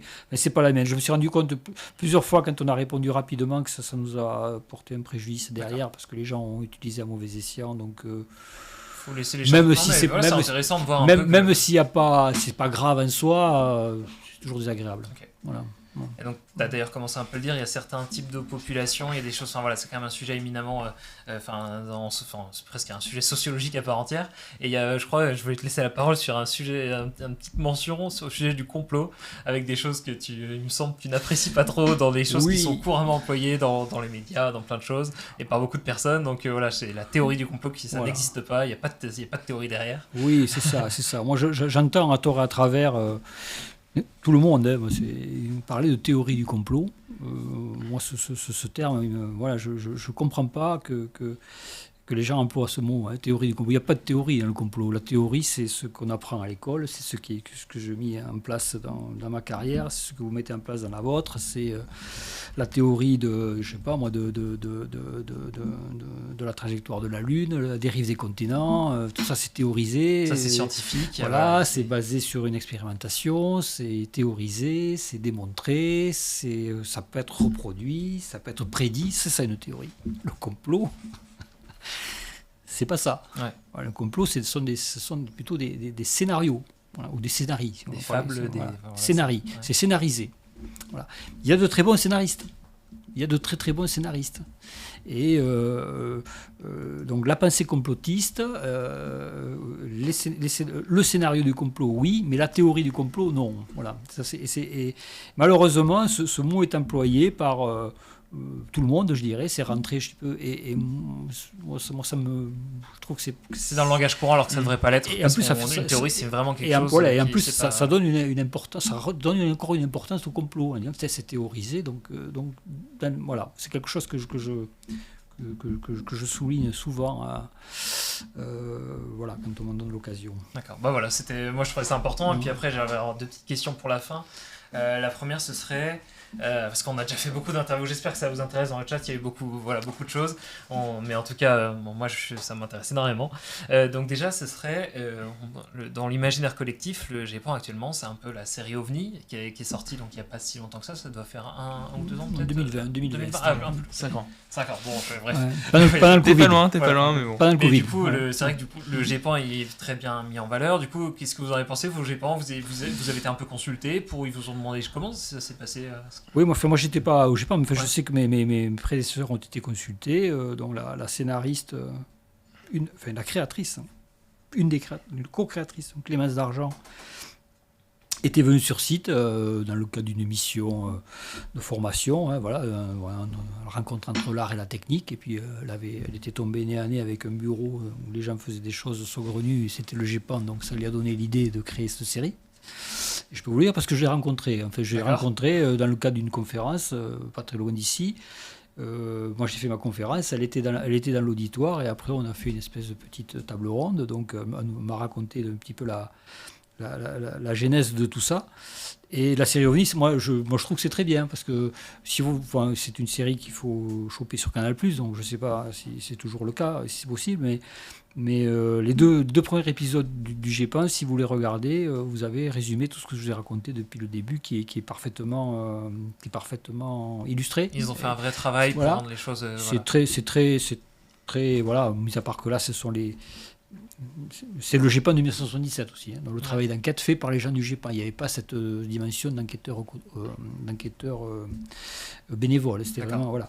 Mais c'est très, très, très ressemblant, c'est assez bienveillant. Et bon, après, bien sûr, c'est scénarisé, ça part sur des. Voilà, Oui, bien sûr. c'est Non, mais normal. en tout cas, la base de. Mais moi, la base, fonctionnement, voilà, moi, j'ai aucun problème avec la série OVNI.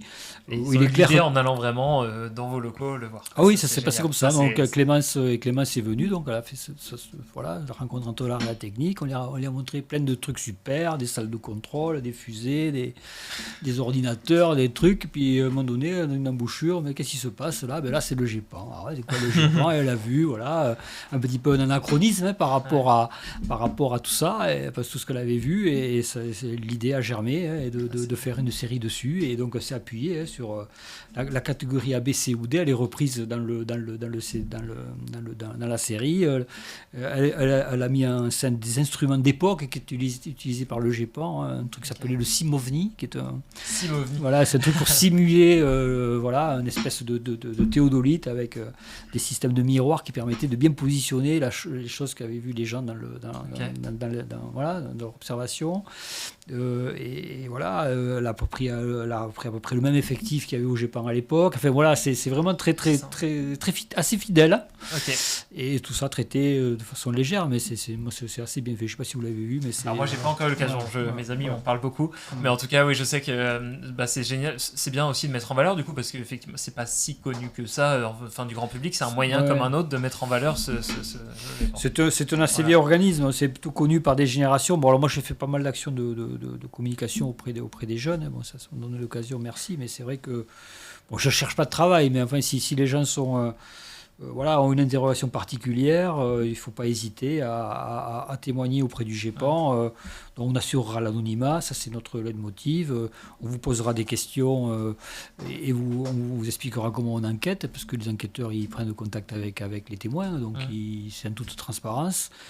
Et puis voilà, Une belle ouverture. vous pourrez lire une carte à la fin vous saurez lire une carte de l'armée de l'air et de l'espace qui permet de voir les traces radars sur les, vous pourrez capable d'analyser la nébulosité telle que les fournie par Météo France. C'est une ouverture. Voilà, donc vous pouvez trouver son intérêt là aussi. Ok. Eh ben, je pense qu'on va en rester là-dessus. Merci beaucoup Frédéric. Beaucoup. Alors, c'est vrai que d'habitude on fait un petit quiz etc. Mais le temps a passé, donc on vous gardera le quiz pour la prochaine émission.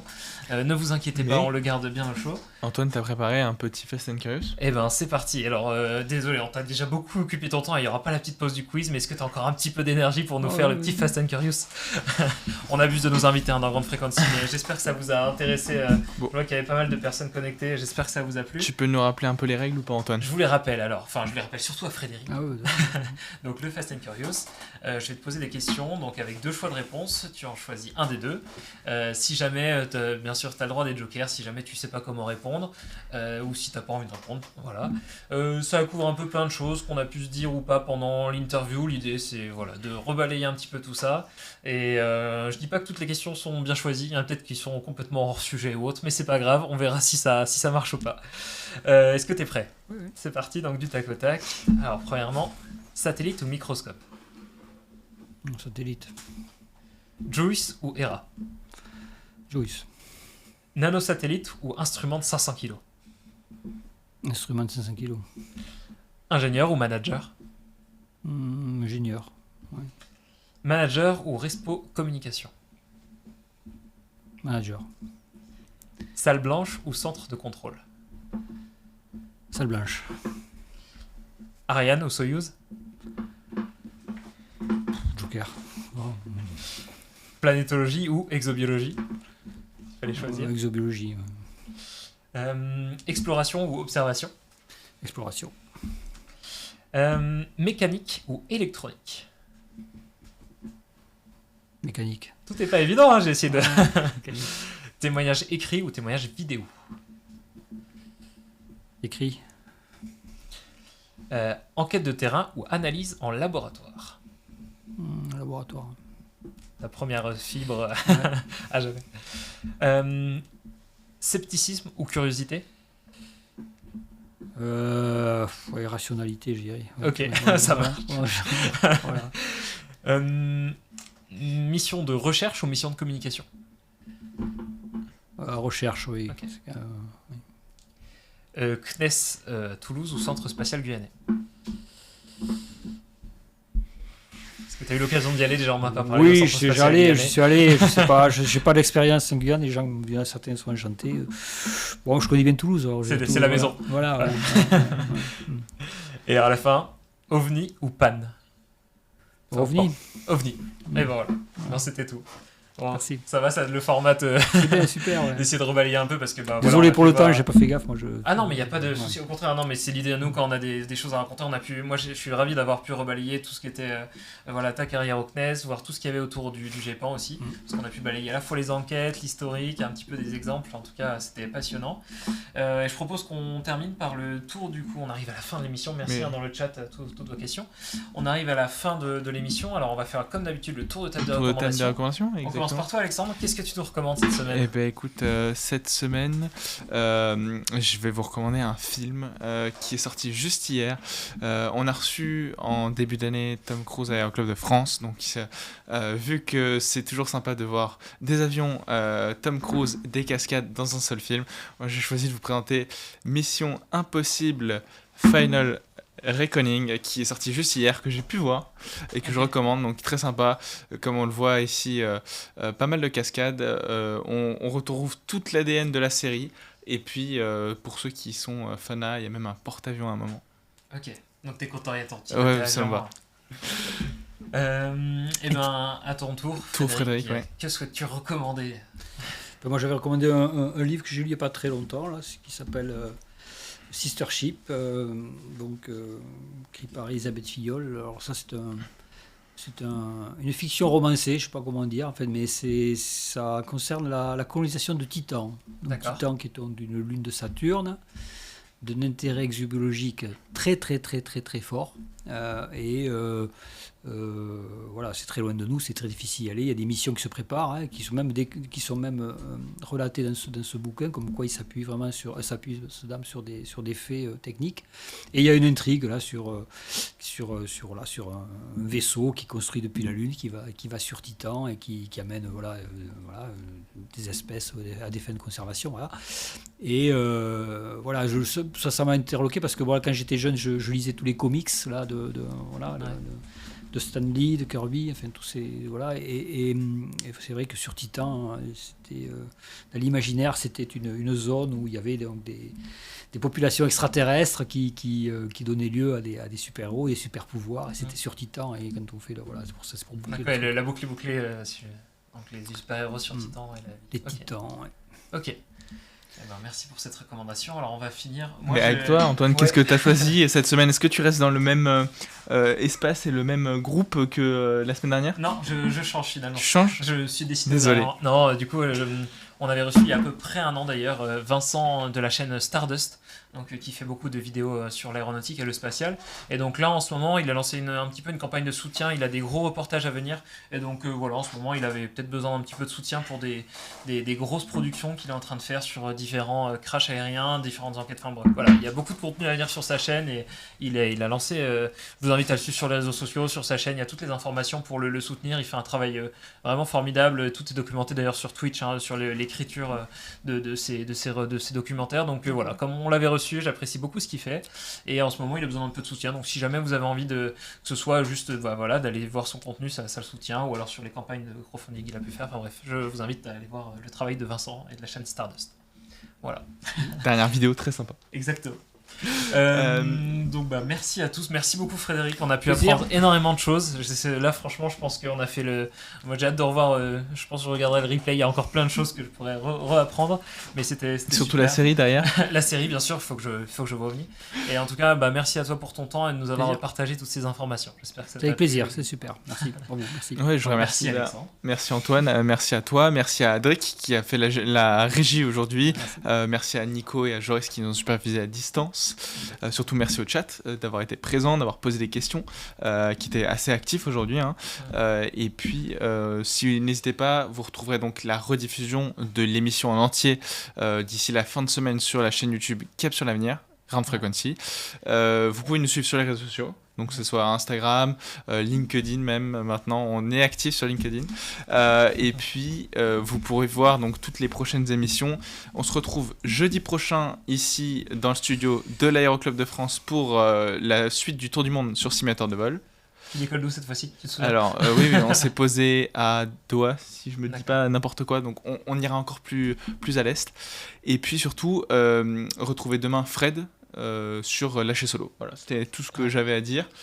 Eh ben, merci à tous. Voilà, on a fait 2 heures d'émission. On espère que ça vous a plu. N'hésitez pas à continuer à suivre Jumpseat. Et il y aura aussi un truc en fin juin là, qui s'appelle le Bourget. Ouais, Donc, c'est un tout fin petit mi-juin, salon. donc, c'est dans une petite ville qui s'appelle Paris. Voilà, on a une émission. Si vous voulez retrouver aussi l'émission en lien avec le directeur du salon du Bourget de la semaine dernière. Enfin bref, n'hésitez pas. Il y a plein de contenu. On espère que ça vous plaît. Et puis bonne soirée à tous. Bonne soirée à tous. Bonsoir.